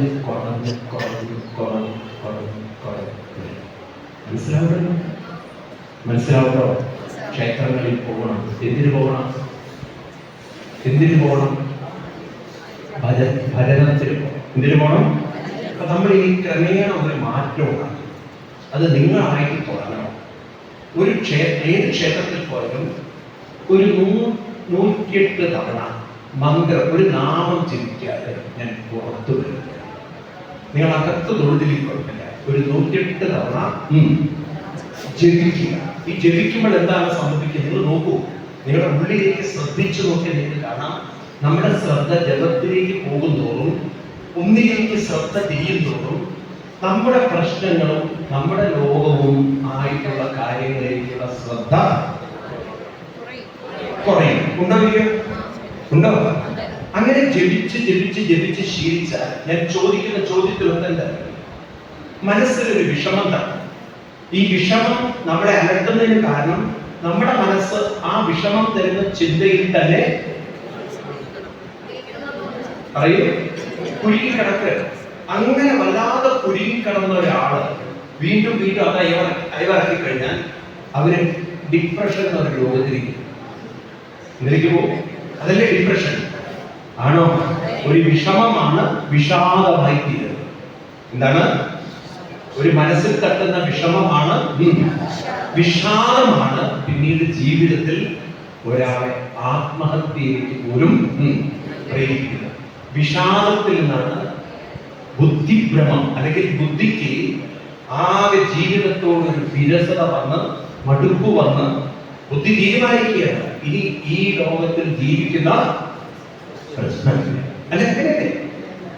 ആണോ? വിഷമത്തിൽ നിന്ന് വിഷാദത്തിൽ നിന്ന് ജീവിതത്തോട് വികസനം. സത്യമാണോ? അപ്പൊ ഒരു വിഷമം വരുമ്പോ തന്നെ ആ വിഷമത്തിലേക്ക് മനസ്സ് പോവാതിരിക്കാൻ, അതിന്റെ സ്വാധീനത്തിൽപ്പെട്ട് പോവാതിരിക്കാൻ നാമജപം പോലുള്ള കാര്യങ്ങളിൽ ശ്രദ്ധ തിരിക്കുമ്പോൾ അതിൽ നിന്ന് കിട്ടുന്ന ഊർജ്ജശക്തി കൊണ്ട് ഈ വിഷമത്തെ ജീവിതത്തിൽ ഒരു ഭാഗം എന്ന് പറഞ്ഞിട്ട് മുന്നോട്ട് ജീവിക്കാൻ ഒരു പ്രയോജനമാവുകയും പറയുള്ളൂ. ഇപ്പൊ നാമജപം എന്നത് കേവലം ഒരു ദൈവത്തിന് വേണ്ടിയിട്ടാണോ ചെയ്യുന്നത്? അത് മനസ്സിനുള്ളൊരു ഔഷധമാണ്, മനസ്സിനുള്ളൊരു. അതുകൊണ്ടാണ് ഗാന്ധിജി ഒരു പുസ്തകം എഴുതി. ഇതൊന്നും നമ്മളാരും കേട്ടിട്ട് പോലുമില്ല. ഗാന്ധിജിയുടെ പല പുസ്തകങ്ങളും നമുക്ക് അറിയാവുന്നില്ല. ഗാന്ധിജിയെ കുറിച്ചൊക്കെ വലിയ വലിയ നേതാക്കന്മാരെ സംസാരിക്കും. പക്ഷെ ഗാന്ധിജി എത്ര പുസ്തകം എഴുതിയെന്നാണ് ചോദിച്ചു നോക്കുക. നമ്മള് ഗാന്ധിജിയെ രാഷ്ട്രപിതാവ് എന്നൊക്കെ പറഞ്ഞ് ഇവിടുത്തെ രാഷ്ട്രീയക്കാരൻ്റെ പ്രസംഗം കേട്ട് കഴിഞ്ഞാൽ നമുക്ക് വലിയ അത്ഭുതമൊന്നും. ഞാൻ ചോദിക്കട്ടെ, ഗാന്ധിജിയുടെ ജീവിതത്തിൽ ഡെയിലി അദ്ദേഹം പ്രേയേഴ്സ് ഉണ്ടായിരുന്നു. ഡെയിലി പ്രയർ ഉണ്ട്. ഗാന്ധിജി പ്രയർ എഴുതി വരുമ്പോഴാണ് അദ്ദേഹത്തിന് വെടിവെക്കുന്നത്. കേട്ടിട്ടുണ്ടോ? എന്തൊക്കെയാണ് അദ്ദേഹം പ്രയറിൽ ചൊല്ലിയതെന്ന് അറിയുന്നത്? ഗാന്ധിജിയുടെ പ്രേയേഴ്സിൽ എന്തൊക്കെയായിരുന്നു ഉണ്ടായിരുന്നത് അറിയുന്നത് എത്ര പേര്?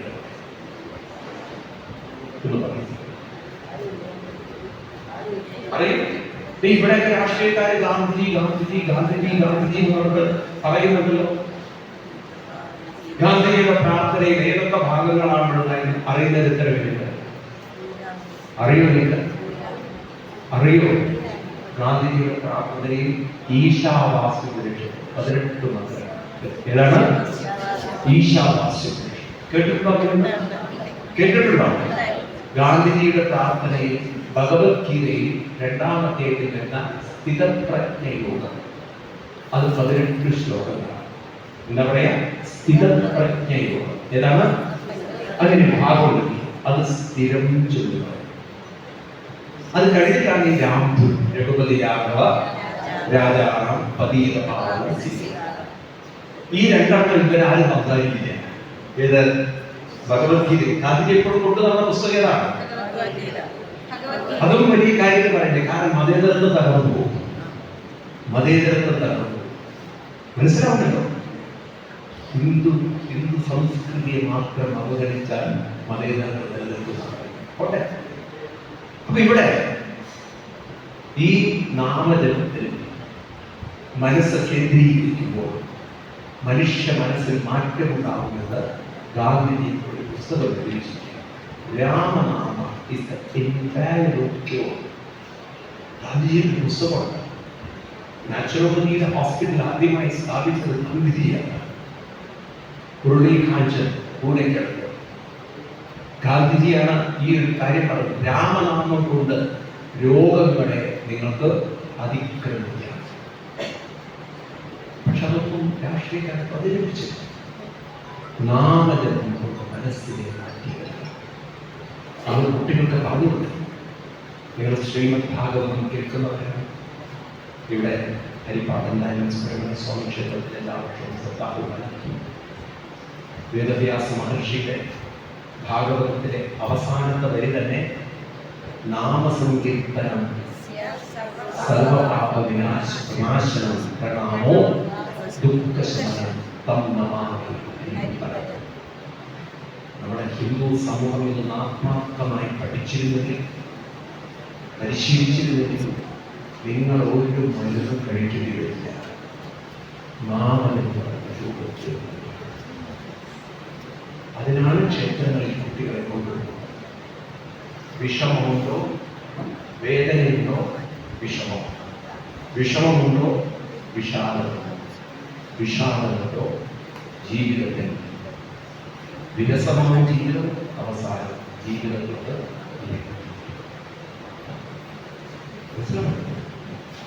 മനസ്സിലാവുണ്ടോ? നമ്മൾ പഠിച്ചില്ല. ആരും പറഞ്ഞതില്ല. കാരണം നമുക്ക് ആത്മീയതയും മതവും രണ്ടായിട്ടാണ്. ഗീതയുടെ 2-ാം അധ്യായത്തിൽ വളരെ മനോഹരമായിട്ടാണ് വേദവ്യാസ മഹർഷി കൃഷ്ണനിലൂടെ എത്തിവെച്ചത്. ധ്യായതോ വിഷയാനുപുംസ സംഘസ്തേഷോപജായതേ സംഘാൻ സഞ്ജായതേ കാമാത് ക്രോധോഭിജായതേ ക്രോധാത് ഭവതി സമ്മോഹ സമ്മോഹാത് സ്മൃതിവിഭ്രമ സ്മൃതിഭ്രംശാത് ബുദ്ധിനാശോ ബുദ്ധിനാശാത് പ്രണശ്യതി. ഈ 2 ശ്ലോകങ്ങൾ എടുത്തുകൊണ്ടാണ് ഗാന്ധിജി പറഞ്ഞത്, these Shloka changed my thinking about my life. Gandhiji when he was studying for barrister, അദ്ദേഹം ലോ പഠിച്ചിരുന്നു ഇംഗ്ലണ്ടിൽ. അത് മുഴുമിച്ചില്ല. അദ്ദേഹം ആ സമയത്താണ് ഭഗവത്ഗീത അദ്ദേഹത്തിന് അവിടുത്തെ പ്രൊഫസർ ഇൻട്രൊഡ്യൂസ് ചെയ്തു. ഭാരതത്തിൽ ജനിച്ചിട്ടും വിദേശത്ത് വെച്ച് ഗീത പഠിക്കണം. പിന്നീട് അദ്ദേഹം ഗീതയുടെ ഒരു ഭാസനായി കൊണ്ടുവന്നു. ഗീത പറഞ്ഞു, this is my mother. Geetha എൻ്റെ അമ്മയാണെന്ന് പറഞ്ഞ മഹത് വ്യക്തിയാണ് ഗാന്ധിജി. എന്താണ് അമ്മ എന്ന് പറയാൻ കാരണം? എപ്പോഴൊക്കെ ഞാൻ തളരുന്നുണ്ടോ, എപ്പോഴൊക്കെ ഞാൻ പതറുന്നുണ്ടോ, ആ തകർച്ചയ്ക്കും തളർച്ചയും മോചനം നേടാനുള്ള എന്നെ ആശ്വസിപ്പിക്കുന്ന, എനിക്ക് വഴി കാട്ടിത്തരുന്ന എൻ്റെ അമ്മയാണ് ഭഗവത്ഗീത. നമുക്ക് എത്ര പേർക്ക് അറിയാം.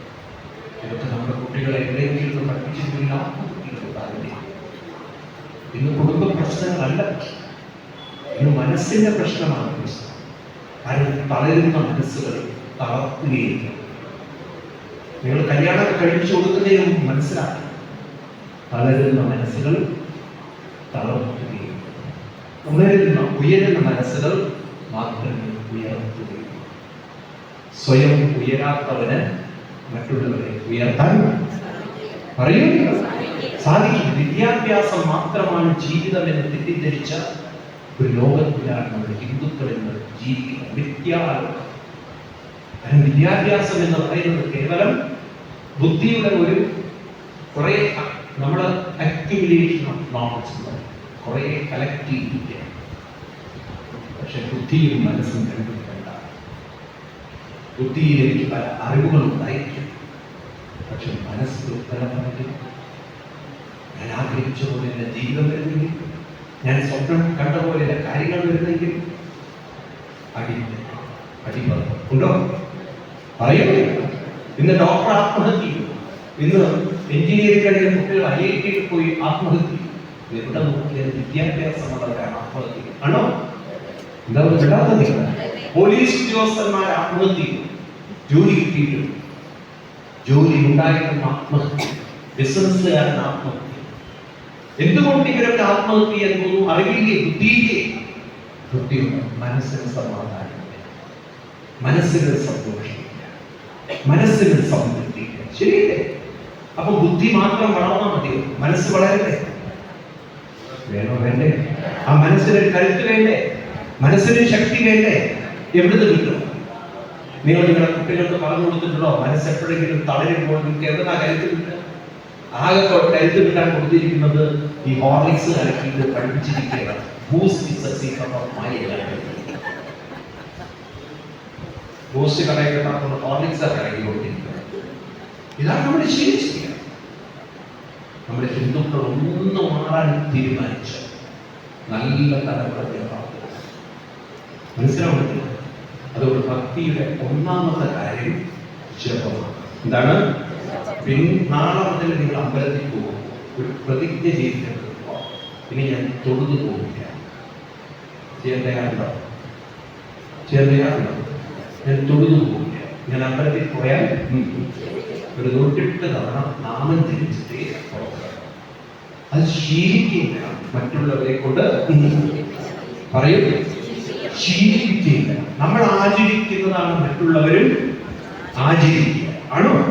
നമ്മളങ്ങനെ ആചരിച്ച് ശീലിച്ചു നോക്കൂ. ക്രമേണ മറ്റുള്ളവരും ആചരിക്കാൻ തുടങ്ങും. ഞാൻ 2 ദിവസം മുമ്പ് കാശി വിശ്വനാഥ ക്ഷേത്രത്തിലായിരുന്നു. അപ്പൊ അവിടെ 5 മണിക്ക് അവിടെ പ്രോഗ്രാം കഴിഞ്ഞു. രാവിലെ കാശി വിശ്വനാഥ ക്ഷേത്രത്തില് അവിടെ രാവിലെ പുലർച്ചയ്ക്ക് എന്താണ് പറയുക, ഈ രുദ്രാഭിഷേകം അതൊക്കെ കഴിഞ്ഞ 5:30 അവിടെ ഒരു സങ്കടമോചൻ ഹനുമാൻ ക്ഷേത്രം ഡ്രൈവർ അവിടെ സങ്കടമോചൻ അവിടെ ചെന്നപ്പോൾ എന്നെ അത്ഭുതപ്പെടുത്തിയത് ആ ക്ഷേത്രത്തിലുണ്ടോ. ആ എപ്പോഴെങ്കിലും നിങ്ങൾ കാശി വിശ്വ വാരാണസി പോയിട്ടുള്ളവരുണ്ടോ? പോയിട്ടുണ്ടോ? അപ്പൊ നിങ്ങൾ ആ സങ്കടമോചൻ അമ്പലത്തിൽ പോകുമ്പോൾ നീ പോകുന്നത് ശ്രദ്ധിക്കുക. അവിടെ ഒരു ഭാഗത്ത് വലിയ ക്ഷേത്രത്തില് ഒരു 2000-ഓളമെങ്കിലും കൊച്ചു പുസ്തകം ക്ഷേത്രക്കാർ വെച്ചിരിക്കണം. അത് ഹനുമാൻ ചാലീസ. എന്താണ് കേട്ടിട്ടുള്ളത്? നോർത്തിൽ വളരെ പ്രസിദ്ധമായ ഒന്നാണ്. തുളസീദാസിലെ ഹനുമാനെ തുടങ്ങുന്നത്. അത് നോർത്തിലൊക്കെ ജോലി ചെയ്തിട്ടുള്ളവര് കേട്ടിട്ടുണ്ടല്ലോ. ഹനുമാൻ ചാലീസ. എന്താണ് ഈ ഹനുമാൻ ചാലീസ? ഈ 5:30 മണിക്ക് ഞാൻ എൻ്റെ കണ്ണുകൊണ്ട് കണ്ടതാണ്. എൻ്റെ മൊബൈലിൽ ആ ചിത്രം ഞാൻ എടുത്തിട്ടുണ്ട്. ഞാൻ സ്വാമി അതുകൊണ്ട് എൻ്റെ മൊബൈൽ കൊണ്ടുപോകാൻ ശ്രമിച്ചു. ബാക്കി ആൾക്കാർ ഉള്ളിൽ കൊണ്ടുപോയിട്ടില്ല. ഞാൻ എൻ്റെ ചിത്രം എന്നെ അത്ഭുതപ്പെടുത്തി. ചെറുപ്പക്കാരുള്ള ഈ പുസ്തകം എടുത്ത് നമ്മുടെ അമ്പലങ്ങളിൽ പോയാൽ വിഷ്ണു സഹസ്രനാമം ചൊല്ലുന്നവരെയോ നാമം ജപിക്കുന്നവരെയോ നമ്മൾ കാണും. നമ്മൾ മിണ്ടാത്തതികൾ കാണും. പറയൂ. നമ്മൾ മാത്രം തൊഴുതു പോകുന്ന ഒരു വർഗമായി ഈ ചിരിക്കുന്ന സംസ്കാരമുള്ളവര് വളരെ പറയും. ഇത് നമ്മൾ ഉണ്ടാക്കിയ കിഴിവഴക്കാണ്. നമ്മളാണ് തെറ്റായി ആചരിച്ചത്. അതുകൊണ്ടാണ് പണം അടുത്ത തലമുറയിൽ തെറ്റായി പോയത്. ആണോ? എനിക്ക് നിങ്ങൾക്ക് അതിന് ഉത്തരവാദിത്വമുണ്ട്. ഗീതയിൽ കൃഷ്ണൻ പറയുന്നത് ഇത് ആചരതി ശ്രേഷ്ഠ ഭക്തദേവേതരോജന സ്വയം പ്രമാണം കൊടുതേ ലോകസ്പദനവർത്തതേ. ഇത് whatever you practice, നിങ്ങളുടെ പിന്നിൽ വരുന്നവരും ദേ കണ്ടിന്യൂ. നമ്മൾ പ്രാക്ടീസ് ചെയ്ത് അവർ പ്രാക്ടീസ് നമ്മൾ പ്രാക്ടീസ് ചെയ്ത് തെറ്റിയാൽ അവരും പ്രാക്ടീസ് ചെയ്യുന്നത് അറിയില്ല. അപ്പൊ വീട്ടില് മുതിർന്നവര് വേഗം കാണിച്ചു. ജപം ഒന്നാണ്. രണ്ടാമത്തത് നാം കുട്ടികളോട് പറയണം, നമുക്ക് വേണ്ടി പ്രാർത്ഥിക്കുന്നതൊന്നും നടക്കില്ല. നിങ്ങൾ എവിടെ പോയി പ്രാർത്ഥിച്ചു, പ്രാർത്ഥന ഒന്നും നടക്കാൻ പോകും. എന്നാൽ നിങ്ങൾ ചെയ്യുന്ന സേവനം, സഹായം, അതിൽ ആർക്കെങ്കിലും സന്തോഷമുണ്ടായിട്ടുണ്ടെങ്കിൽ ആ സന്തോഷമാണ് നമ്മുടെ അഭിവൃദ്ധിക്ക്. മനസ്സിലാക്കുക? സേവനത്തിൽ മറ്റുള്ളവർക്കുണ്ടാകുന്ന സന്തോഷമാണ്, ആ സന്തോഷമാണ് നമ്മുടെ ജീവിതത്തിൻ്റെ അനുഗ്രഹം. നന്മ ചെയ്യാതെ ഒരിക്കലും നന്നാവുമെന്ന് സ്വപ്നം കണ്ടെത്തി അതൊരു ഇന്ന് തലമുറകളാണ്. ഇത് വിദ്യാഭ്യാസമില്ല, എന്നിട്ട് നന്നാക്കുന്നില്ല. പണ്ടുള്ളവർക്കുണ്ടല്ലോ വലിയ വിദ്യാഭ്യാസമില്ല, പക്ഷെ നന്മ ചെയ്യാനുള്ള ഹൃദയം ഉണ്ടായിരുന്നു. നിങ്ങളൊക്കെ വീടുകളിലെ പണ്ട് ആർക്കും വരാം എന്ന് വെച്ചാൽ ഭക്ഷണം അവിടെ കിട്ടുന്ന ഉറപ്പായിരുന്നു. ആണോ? ഭക്ഷണം കൊടുക്കാനുള്ള ഒരു മനസ്സ്, ഒരു യാചകൻ കയറി വരും. കാരണം ഒരു പിടി അരിയെങ്കിലും അവിടെ കിട്ടുന്നവർ ഉറപ്പുണ്ടായിരുന്നു.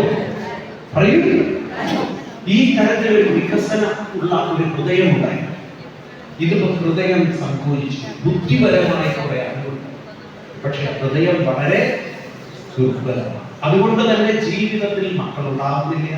ഉള്ള മക്കൾക്കൊക്കെ ആരോഗ്യ പ്രശ്നം, ആ പ്രശ്നം, ഈ പ്രശ്നം. കല്യാണം കഴിച്ചാൽ പിറ്റേ ദിവസം കൗൺസിലിംഗിൽ പോവുകയാണ്, അവിടെ പ്രശ്നം, ഇവിടെ പ്രശ്നം. എന്താ കല്യാണം കഴിഞ്ഞിട്ട് രണ്ടും കൂടെ കൊടൈക്കനാലിൽ പോയിരിക്കും, പിന്നെ തിരിച്ചു വരുന്ന 2 കനാലിലാണ്. ബഹളമാണ്. ഒരുത്തന്നെ മൊബൈൽ എടുത്തറിയുന്നു, ഇവിടെ അവന്റെ മൊബൈൽ എടുത്തിട്ട് അങ്ങോട്ടും ഇങ്ങോട്ടും സംശയം. മനസ്സിലായി? ഇതൊക്കെ കൂടുകയാണോ കുറയുകയാണോ? പറയൂ. ഒരു പെൺകുട്ടി കാര്യം ഫോട്ടോ എടുത്തു കഴിഞ്ഞാൽ 4 പേര് ലൈക്ക് ചെയ്താൽ പിന്നെ അവന്റെ ജീവിതം കഴിഞ്ഞു. മനസ്സിലായി? അവനൊരു ലൈക്കും ഇല്ല, കഴിഞ്ഞ അവന്റെ ജീവിതം കഴിഞ്ഞു. ഇതാണ് നമ്മുടെ അവസ്ഥ. പിന്നെ അവൻ ആ ഫോൺ എടുത്തെറിയലായി, ഫേസ്ബുക്ക് അക്കൗണ്ട് ക്ലോസ് ചെയ്യലായി. ആണോ? ഇതാണ് സീരിയലുകാരൊക്കെ കാണിച്ചുകൊണ്ടിരിക്കുന്നത്. നമ്മുടെയൊക്കെ വീടുകളിൽ ഇത്തരം പ്രശ്നങ്ങളൊക്കെ നടക്കുന്നത് കുറച്ചുകൂടി ഊതി വീർപ്പിച്ച് അതിനെ കഥയാക്കി മാറ്റുന്നു. ഒന്നുകൂടി കൊടുത്ത് നോക്കാൻ വെച്ചിട്ട് ഇല്ലാത്തതും കൂടി കൂടിച്ചേർത്ത് അല്ലേ? എന്താ വിടാത്തത്? ഒരു മുസ്ലിം സമുദായത്തിൽ നടക്കുന്ന പ്രശ്നങ്ങൾ എന്തെങ്കിലും ഒരു സീരിയലുകാരെ ഉണ്ടോ? കൂടുതലും ഹിന്ദുവിന്റെ ആണോ? അങ്ങോട്ടും ഇങ്ങോട്ടും സംശയവും മത്സരവും പോരും അസൂയും ഒക്കെ കാണിക്കുന്ന ഹിന്ദു ക്യാരക്ടേഴ്സ്. എന്റെ മുസ്ലിങ്ങളുടെ കഥ കാണുന്നത്, എന്റെ ക്രിസ്ത്യൻ സമൂഹത്തിന്റെ കഥകൾ അധികം കാണുന്നത് ഹിന്ദുവിന് മാത്രമാണ് പ്രശ്നം. കാരണം കൂടുതലും പ്രശ്നങ്ങളുള്ളത് കാണുന്നതും ആരാണ്? ഹിന്ദുക്കളാണ്. കാരണം അവർക്ക് വൈകുന്നേരമായ മുസ്ലിങ്ങൾക്ക് അവരുടെ നിസ്കാരമുണ്ട്, അവരെ സീരിയൽ കാണാൻ കഴിയും. ഞാൻ ഈ കേബിൾ ഓപ്പറേറ്റേഴ്സിനോട് ചോദിച്ചിട്ടുണ്ട്, കേബിൾ ഓപ്പറേറ്റേഴ്സ് ഏറ്റവും കൂടുതൽ ഈ സീരിയൽ സബ്സ്ക്രൈബ് അവർക്ക് അറിയാൻ പറ്റും ഇതിൽ എത്ര പേരാണ്. ഹിന്ദു വീടുകളിലാണ് ഏറ്റവും കൂടുതൽ സീരിയൽ സബ്സ്ക്രിപ്ഷൻ. മുസ്ലിം വീടുകളിൽ അവർ ആദ്യം പറയുന്നത് ആ സീരിയലുകൾ വേണ്ട, ഇത് വേണ്ട, അത് വേണ്ട, ഇത് വേണ്ട. അവരാദ്യം ഉണ്ടാകും. മനസ്സിലായി? അവർ വളരെ സെലക്റ്റീവാണ്. നാം ഇന്ന് അനാഥ പ്രേതങ്ങളാണ്. സത്യം. ആരും ആരും കഴിയില്ല, ആരും ഒരു അറിവ് തരാനും അവർക്കാണെങ്കിൽ അവരുണ്ടാക്കമാകും. ആരെങ്കിലും പോകും. പള്ളികളിൽ അധികാരികളുണ്ട്, ഉണ്ടോ? നമ്മുടെ ക്ഷേത്രങ്ങൾ എന്ന് പറയുന്നത് നമുക്കൊരു ഉപയോഗവുമില്ല. അത് ദേവസ്വം കൂടും. അവിടേക്കാണെങ്കിൽ മനുഷ്യനെ അടുപ്പിക്കാൻ പറ്റാതെങ്കിലും അവർ നോക്കും. എത്രമാത്രം നിങ്ങളടുത്ത് പൈസ ആകും, നിങ്ങൾ പുറത്താക്കാൻ പറ്റുന്നു അവർ നോക്കും.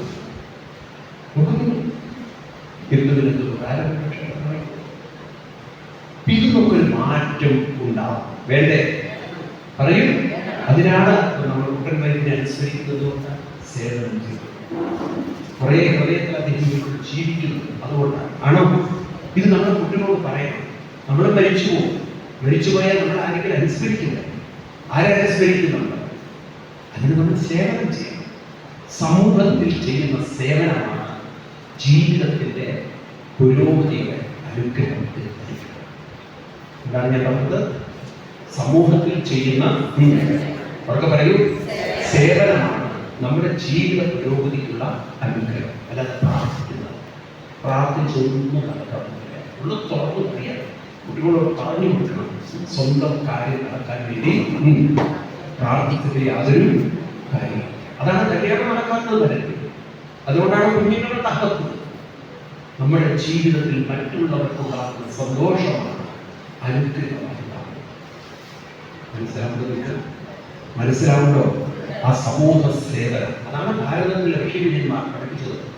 സഹവർത്തിത്വം. എന്താണ് സഹവർത്തിത്വം? സഹനാവതു സഹനോപുനന്തു. കേട്ടിരിക്കുന്നത് എന്താ അർത്ഥം? ഞാൻ നന്നാവട്ടെ എന്നല്ല. സഹ സഹ എന്ന് പറഞ്ഞാൽ എന്താ? സഹ എന്ന് പറഞ്ഞാൽ സഹകരണം. ടാങ്ക് പറഞ്ഞാൽ എന്താണ്? സഹകരണം എന്നുള്ള വാക്ക് ഉപയോഗിച്ച് വലിയ അപകടമാണ്.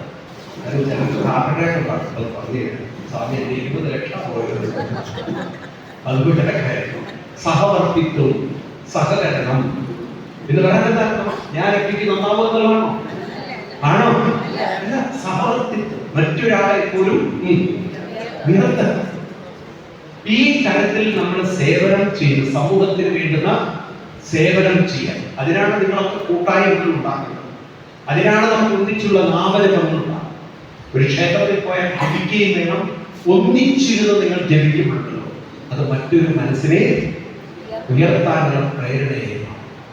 ആരെങ്കിലും അവിചാരിതമായി അണർന്നിരിക്കുമ്പോൾ അല്പനേരം അവരുടെ മനസ്സിനൊരു സുഖം കിട്ടിയാൽ അവരുടെ മനസ്സിലുണ്ടാകുന്ന സന്തോഷമുണ്ടല്ലോ, അത് മതി നിങ്ങളുടെ ജീവിതത്തിൽ, അത് മതി ആ കുടുംബത്തിൽ. അപ്പൊ മറ്റൊരാളെ, അതിനാണ് പണ്ടുള്ളവർ നമ്മുടെ വീടുകളിൽ സന്ധ്യയ്ക്ക് ഒന്നിച്ചിരുന്ന് അവരുടെ ഭാഷ നോക്കി നിങ്ങൾ ഉറക്കെ ചെല്ലണം. പതുക്കെ ചെല്ല്, ഉറക്കെ. ഇതിനു വേണ്ടി പശുക്കൾ കേൾക്കട്ടെ, വൃക്ഷങ്ങൾ കേൾക്കട്ടെ, അടുത്ത വീട്ടുകാർ കേൾക്കട്ടെ, ഇടവഴിയിലൂടെ പോകുന്നവര് കേൾക്കട്ടെ. കേൾക്കുമായിരുന്നു, പണ്ട് ഉണ്ടായിരുന്നു. കാരണവന്മാരെ പറയും ഉറക്കെ ജീവിക്കും. അങ്ങനെ ഒരു കാലം ഉണ്ടായിരുന്നു. ഇന്നിപ്പോ ഒക്കെ അരവുന്ന ശബ്ദം ടിവിയിലൊക്കെ. കാരണം ഭർത്താവ് ഭാര്യയുടെ കഴുത്തിൽ പിടിച്ചിരിക്കുകയാണ്. സംശയമാണ് നമ്മൾ അരവുന്ന രംഗം. മനസ്സിലാവും. ഇതൊക്കെയാണ് നമ്മൾ കണ്ടുകൊണ്ടിരിക്കുന്നത്. മാറ്റം വരുത്തണ്ടേ? മാറ്റം വരുത്തണ്ടേ?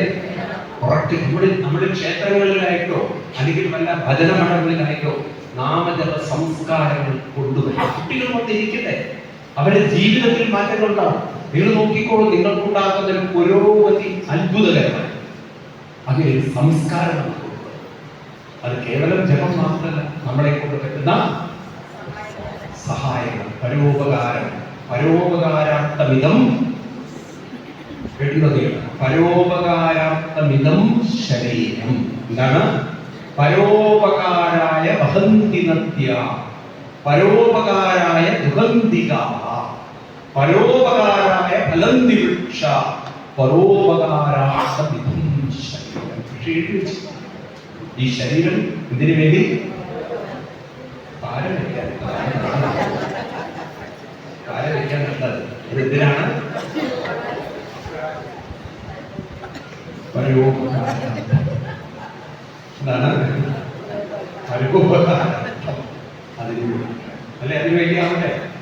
വേണോ വേണ്ടിയോ? ഞാനിത് എന്തിനാ പറയുന്നത്? നമ്മൾ കുട്ടികൾക്ക് പറഞ്ഞു കൊടുക്കേണ്ട സമയം. കാരണം അവർക്ക് ഇത്തരത്തിലുള്ള ഒരു സംസ്കാരം തീരെ ഇല്ല. അവരവരിലേക്ക് ഒതുങ്ങി ഒന്നാവാൻ വലിയ പ്രയാസമാണ്. അത് തുറന്നു കഴിയുന്നു, പ്രശ്നങ്ങളെ ഉണ്ടാവുന്നു. മാറ്റം വരുന്നത്. മൂന്നാമത്തതാണ് നമ്മുടെ ജീവിതത്തിൽ നമ്മളെ ഉയർത്തുന്നതോടൊപ്പം നമ്മളിതൊരു ആത്മീയമായ അവബോധമുണ്ടാകും, വ്യക്തതയുണ്ടാകും, അറിവുണ്ടാകും. അറിവില്ലാത്തൊരു സമൂഹത്തിന് എപ്പോഴും മറ്റുള്ളവർക്ക് തെറ്റിദ്ധരിപ്പിക്കാൻ സാധിക്കും. ഇന്ന് ഞാൻ ഇങ്ങോട്ട് വരുന്ന സമയത്ത് ഗൂഗിളിൽ മാപ്പിട്ട മാർക്കിങ്ങോട്ട് എന്നെ കൊണ്ടുവരും. എനിക്ക് ഉറപ്പാണ് ഗൂഗിൾ പറഞ്ഞു തരുന്നത് ശരിയാണ്. എനിക്ക് ആ കാര്യത്തിൽ ഉറപ്പുണ്ട്. ഞാൻ അത് ആരെന്ത് പറഞ്ഞാലും അത് വിശ്വസിക്കില്ല. കാരണം ഗൂഗിൾ മാപ്പ് പറയുന്നതാണ് ശരി. കാരണം ഗൂഗിൾ മാപ്പ് അത്ര അക്യൂറേറ്റ് ആണ്. എന്തൊരു കൺവിക്ഷൻ ഉള്ള ഒരാളെ വഴി എത്തിക്കാൻ പറ്റുമോ? ഇതുപോലെ നമ്മുടെ ഹിന്ദു സമൂഹം ഇന്ന് വഴി പോകുന്നത് എന്തുകൊണ്ടാണ്? പലർക്കും നോക്കുന്നില്ല. കഴിഞ്ഞ ദിവസം ഞാൻ കണ്ടില്ല, രാമായണത്തെ കുറിച്ചൊരു MLA പോസ്റ്റ്. എന്തിനാ ഇത്രയധികം അപഹാസ്യനായിട്ട്, എന്തിനാ ഇത്രയധികം നിന്ദ്യമായ പ്രവൃത്തികൾ ചെയ്യുന്നത്? അവനവരെ വ്യക്തതയില്ല ഇതിനെക്കുറിച്ച്. നമ്മുടെ രാമായണത്തെ വെറും കഥകളായി കണ്ട് പ്രചരിപ്പിച്ചു.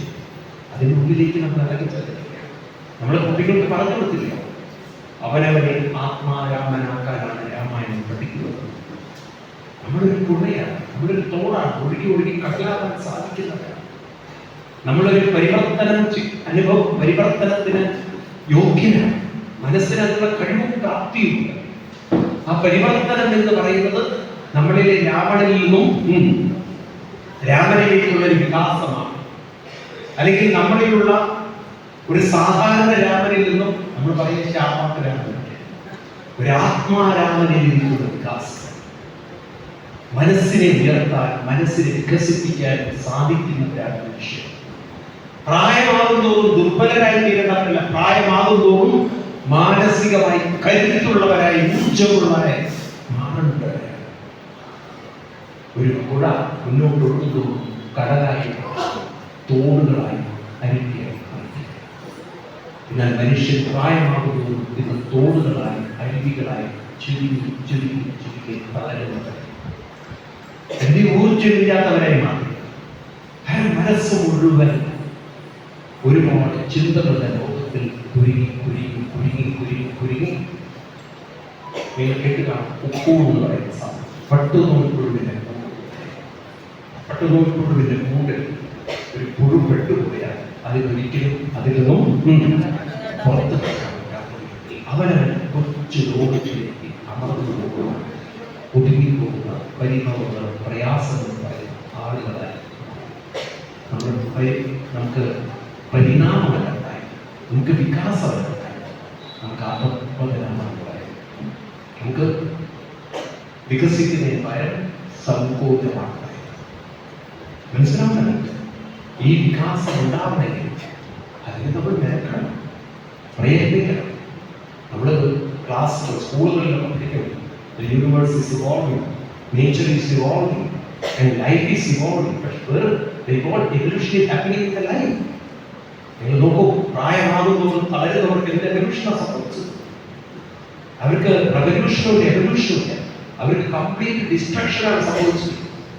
അവർ കംപ്ലീറ്റ് മനസ്സ് മുഴുവൻ തളർന്നിരിക്കുക, ദുർബലമായിരിക്കുക. എവല്യൂഷൻ, അത് എവല്യൂഷനാണ്. അതിന്റെ ഓപ്പോസിറ്റാണ്. അതൊരു കോൺട്രാസ്റ്റ് അല്ലെ? കംപ്ലീറ്റ് അത് തിരിച്ചു പോവുക. ഇതിന് മാറ്റം ഉണ്ടാക്കണം.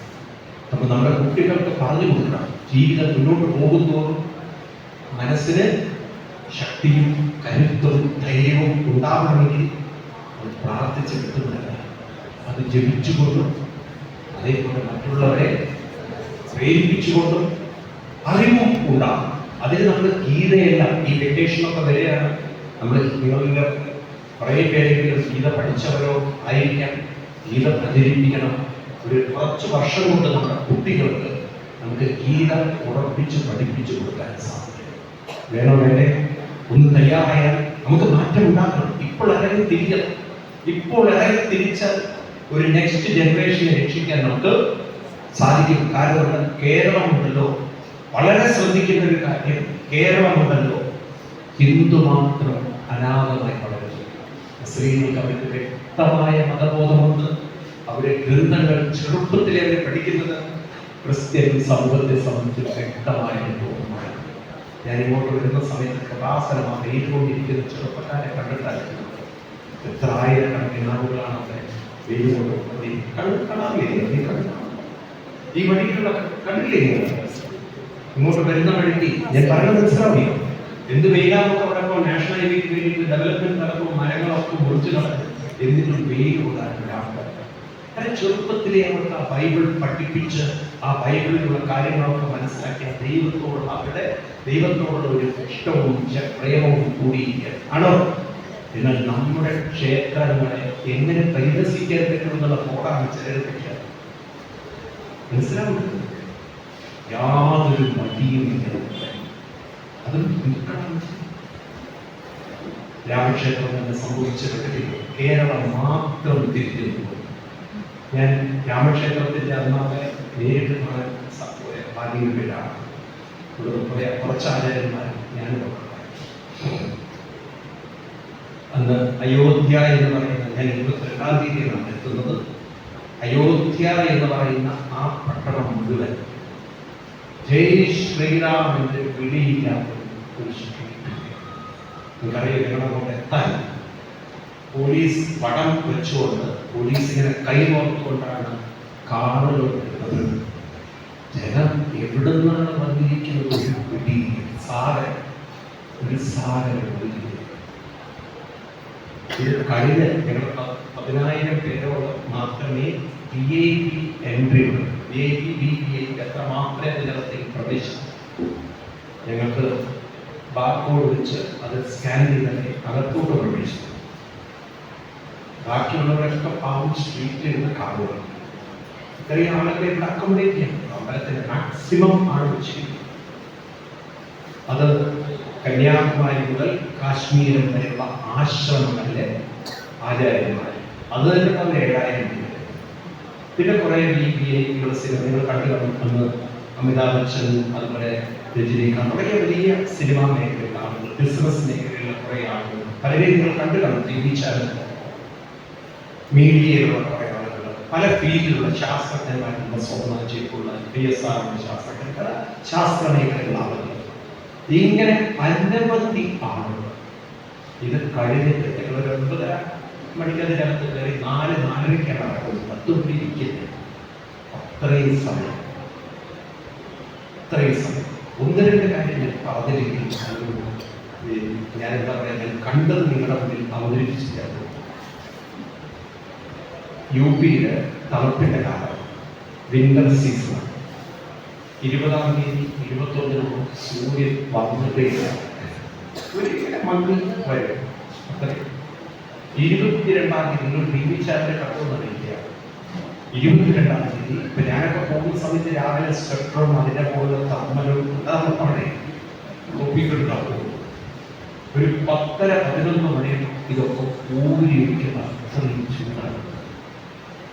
ഇതിനാണ് ഇത്രയും ചൂട്. അവിടുത്തെ ആചാര്യന്മാർക്ക് യാതൊരു സംശയം. അവർ പറയുന്നത് സൂര്യവംശോത്ഭവനായ രാമൻ പ്രതിഷ്ഠ സൂര്യൻ പദ്ധതിയിൽ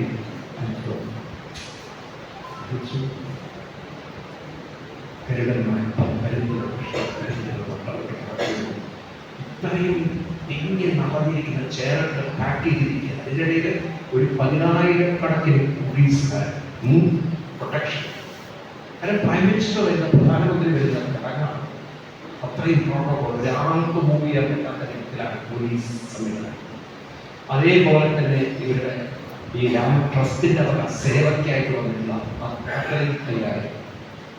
ഇത്രയും ആളുകൾ തിങ്ങി നടത്തുന്നത് കൊരകന്മാർ പേരില്ലാതെ കയറി വരികയാണ്. കൊരകന്മാരുടെ കൂട്ടം ഈ അമ്പലത്തിൽ കയറി അത് അവരെ കടന്ന് ചാടുന്നു, ഓടുന്നു, ഒരു പേടി. ഇതൊക്കെ ഞാൻ പറയുന്നത് അന്ധവിശ്വാസത്താണ്. പക്ഷേ എന്തോ ചില നിയമങ്ങളും നിമിത്തങ്ങളും കാണാൻ സാധിച്ചു. ലക്നൗ മുതൽ ഞാൻ കണ്ട കാഴ്ച, മുസ്ലിങ്ങളും സ്വീറ്റ്സ്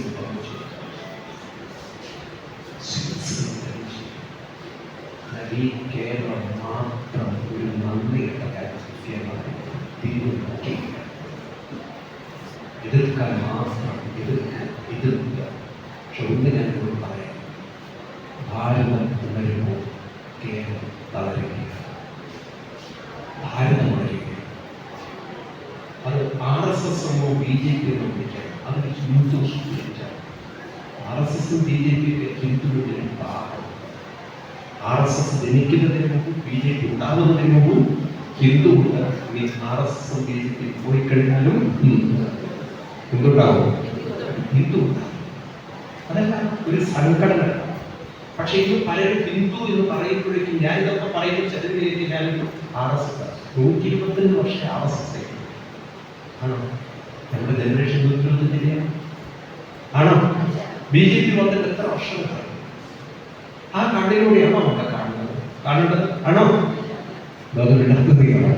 ആണോ? അപ്പൊ ഹിന്ദു എന്ന് പറയാൻ നമുക്ക് സംഘടനകളെ നോക്കേണ്ട കാര്യം മനസ്സിലാവുന്നില്ല. ഞാനൊരു അഭിമാനമുള്ള ഹിന്ദുവാണ്. പറയാൻ ധൈര്യമുണ്ട്? പറയാൻ ധൈര്യം? എത്ര പേർക്ക് ധൈര്യമുണ്ട്? ഞാനൊരു അഭിമാനമുള്ള ഹിന്ദുവാണ്. ആ ധൈര്യമുള്ള ഏത് പാർട്ടിക്കാരനാണ്, നിങ്ങൾ ഏത് പാർട്ടിക്കാരനാണ്? നിങ്ങൾ നോക്ക്, മുസ്ലിം സമുദായം അവർ കമ്മ്യൂണിസ്റ്റ് പാർട്ടിയിലാണെങ്കിലും വെള്ളിയാഴ്ച സമയമെങ്കിൽ 12 മണിയുള്ള സമയത്തെങ്കിൽ അവർ ഒരു രാത്രി ഉപയോഗിക്കുക. TK ഹംസയൊക്കെ ഞാൻ നേരിട്ട് ബോധ്യപ്പെട്ട കാര്യമാണ്. അദ്ദേഹം നേരെ പള്ളിക്കകത്ത് പോയി.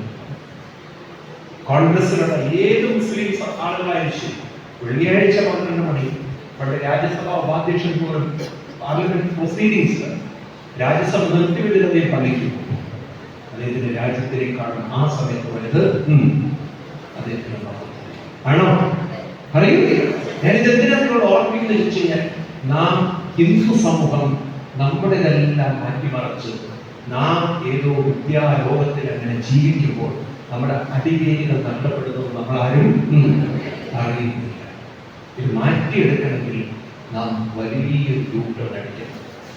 നമ്മുടെ ക്ഷേത്രങ്ങളിലേക്കുള്ള ഞാൻ പറഞ്ഞില്ലേ, അവിടെ നമ്മൾ ചെയ്യേണ്ട കാര്യങ്ങൾ, സത്സംഗങ്ങൾ, ഗീതപോലുള്ള ഗ്രന്ഥങ്ങൾ പഠിച്ചെടുത്ത് യാത്രയ്ക്ക് തയ്യാറാണോ? അങ്ങനെ ഒരു യാത്രയ്ക്ക് തയ്യാറാണോ? പറയൂ. അങ്ങനെ നമ്മൾ പ്രചരിപ്പിച്ചെടുത്താൽ നമുക്ക് അടുത്ത തലമുറയെങ്കിലും സ്വന്തം കാലിൽ നിൽക്കാൻ, ജീവിത പ്രതിസന്ധികളോട് പോരാടാൻ, മറ്റുള്ളവരെ കൈപിടിച്ചുയർത്താൻ പ്രാപ്തമാക്കാം. ഞാൻ നിങ്ങളോട് വെറുതെ പറയാം. ഒരു പെൺകുട്ടി കല്യാണം കഴിഞ്ഞു, ഒന്ന് ഇമാജിൻ ചെയ്യാം.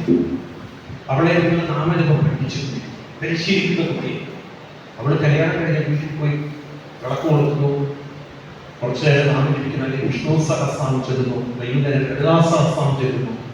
ഇത് ശീലിക്കുന്ന ഒരു കുട്ടിയാണെങ്കിൽ ഇവളുടെ കൂടെയുള്ള ഭർത്താവിന് ക്രമേണ ഒരു ആത്മീയമായ പരിവർത്തനം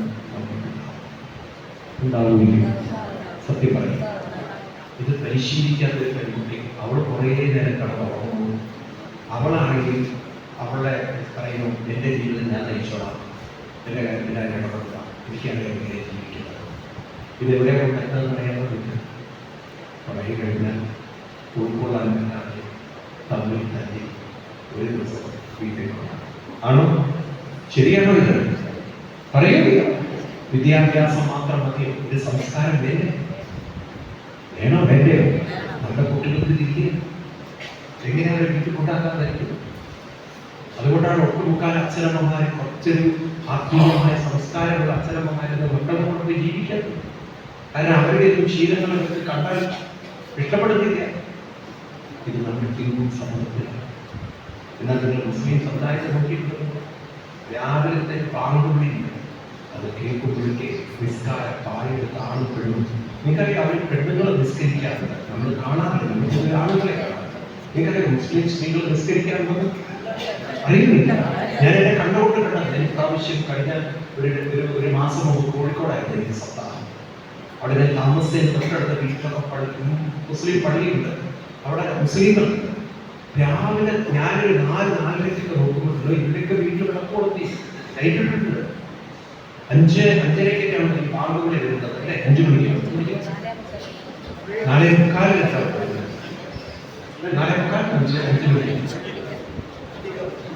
5:20 കൃത്യസമയം അവരെല്ലാവരുടെ വീട്ടിലും അവര് നിസ്കരിക്കുക. എന്നാൽ 5 മണിക്ക് ഇപ്പുറത്ത് നമ്മുടെ അമ്പലത്തിൽ നിന്ന് ഉത്തിഷ്ഠ ഉത്തിഷ്ഠ ഉത്തിഷ്ഠ കരുതധ്വജ ഉത്തിഷ്ഠ കമലാകാന്ത എന്നൊരു പോലെ ആ ഉത്തിഷ്ഠ കേൾക്കുമ്പോൾ ഒന്നുകൂടി പുറത്തോട്ട്. ഇപ്പോഴാണെങ്കിൽ നമുക്ക് എയർ കണ്ടീഷൻ കൂടി വന്നുകൂടി AC ഇട്ടാണ് ഫുൾ തണുപ്പിച്ച കിടക്കുന്നു. എങ്ങനെ രോഗം വരാതിരിക്കും? എങ്ങനെ രോഗം വരാം? എന്നിട്ട് നമ്മൾ ജീവിതത്തെക്കുറിച്ച് സംസാരിക്കുക. ഒന്ന് ഞാൻ നിങ്ങളോട് പറയാം, നാം ഹിന്ദു സമൂഹം ശാരീരികമായി രോഗികളാവുന്നു, മാനസികമായി നമ്മൾ ശാരീരികമായി രോഗികളാവുന്നു, മാനസികമായി നമ്മൾ യോഗികളല്ല, രോഗികളായി. ആരെയും മാറുന്നു? സ്വയം നശിക്കുക, മറ്റുള്ളവരെയും നശിപ്പിക്കുന്ന മഹാദ്രോഹികളാണ്. ഇത് മാറ്റട്ടെ, വേണ്ടേ?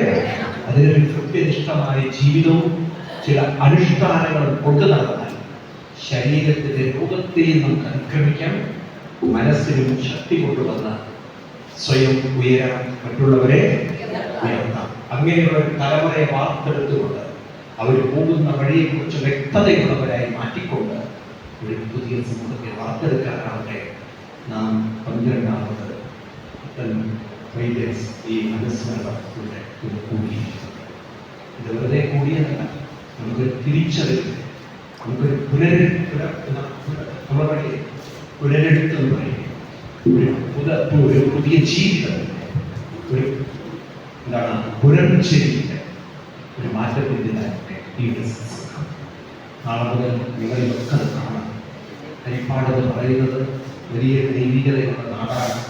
ആ ദൈവികതയുള്ള നാടിനെ, ദൈവികതയുള്ള ആളുകളെ ഒരു ജീവിതമാക്കി മാറ്റാൻ നമുക്ക് സാധിക്കും.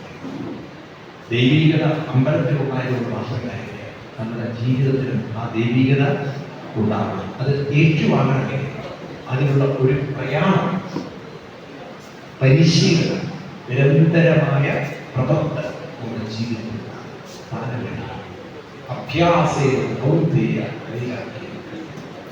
അതിലേക്കുള്ളൊരു യാത്രയാവട്ടെ.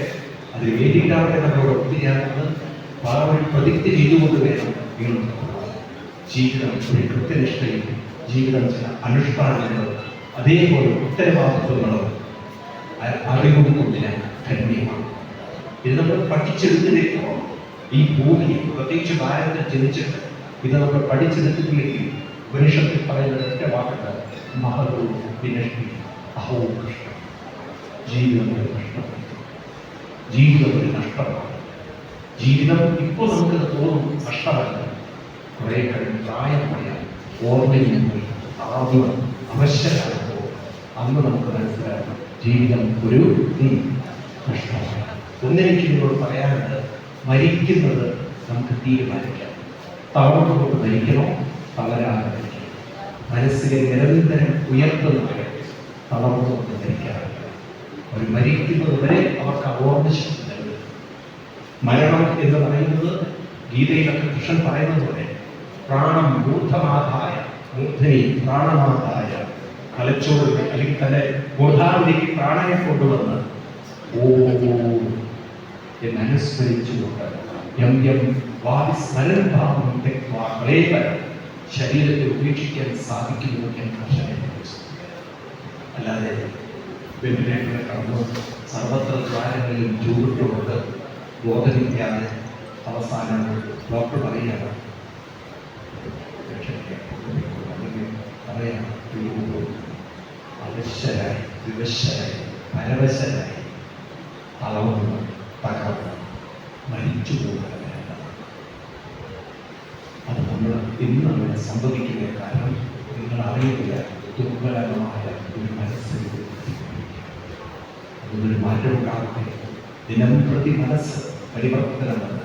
അതൊരു അരുവിയാണെങ്കിൽ അതിനെ തോടാക്കും, തോടിനെ ഒരു തുഴയാക്കണം, തുഴ അവസാനം കടലായി മാറുന്നതിനെ ഊർജ്ജവും ശക്തിയോടെ ഇത് മാത്രം ഓർമ്മിച്ചുകൊണ്ട് ഞാൻ ഉപസംഹരിക്കുകയാണ്.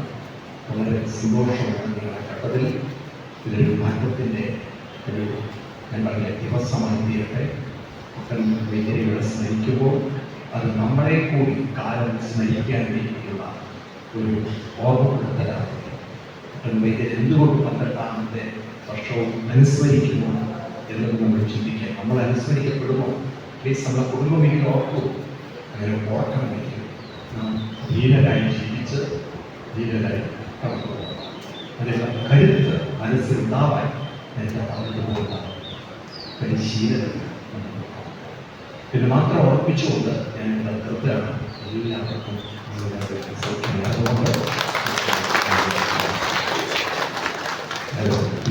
കൊണ്ട് കൺക്ലൂഡ് ചെയ്യാം.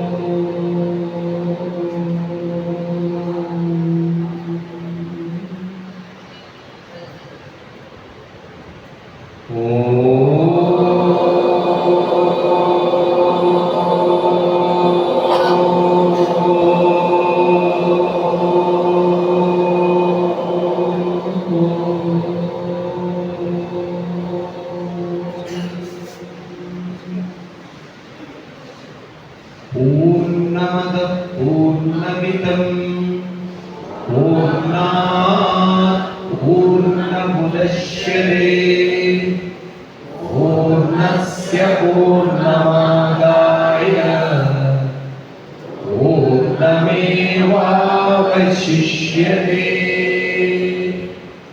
ഓം ശാന്തി ശാന്തി ശാന്തി. ഹരി ഓം. ശ്രീ ഗുരുഭ്യോ നമഃ. ഹരി ഓം. എല്ലാവർക്കും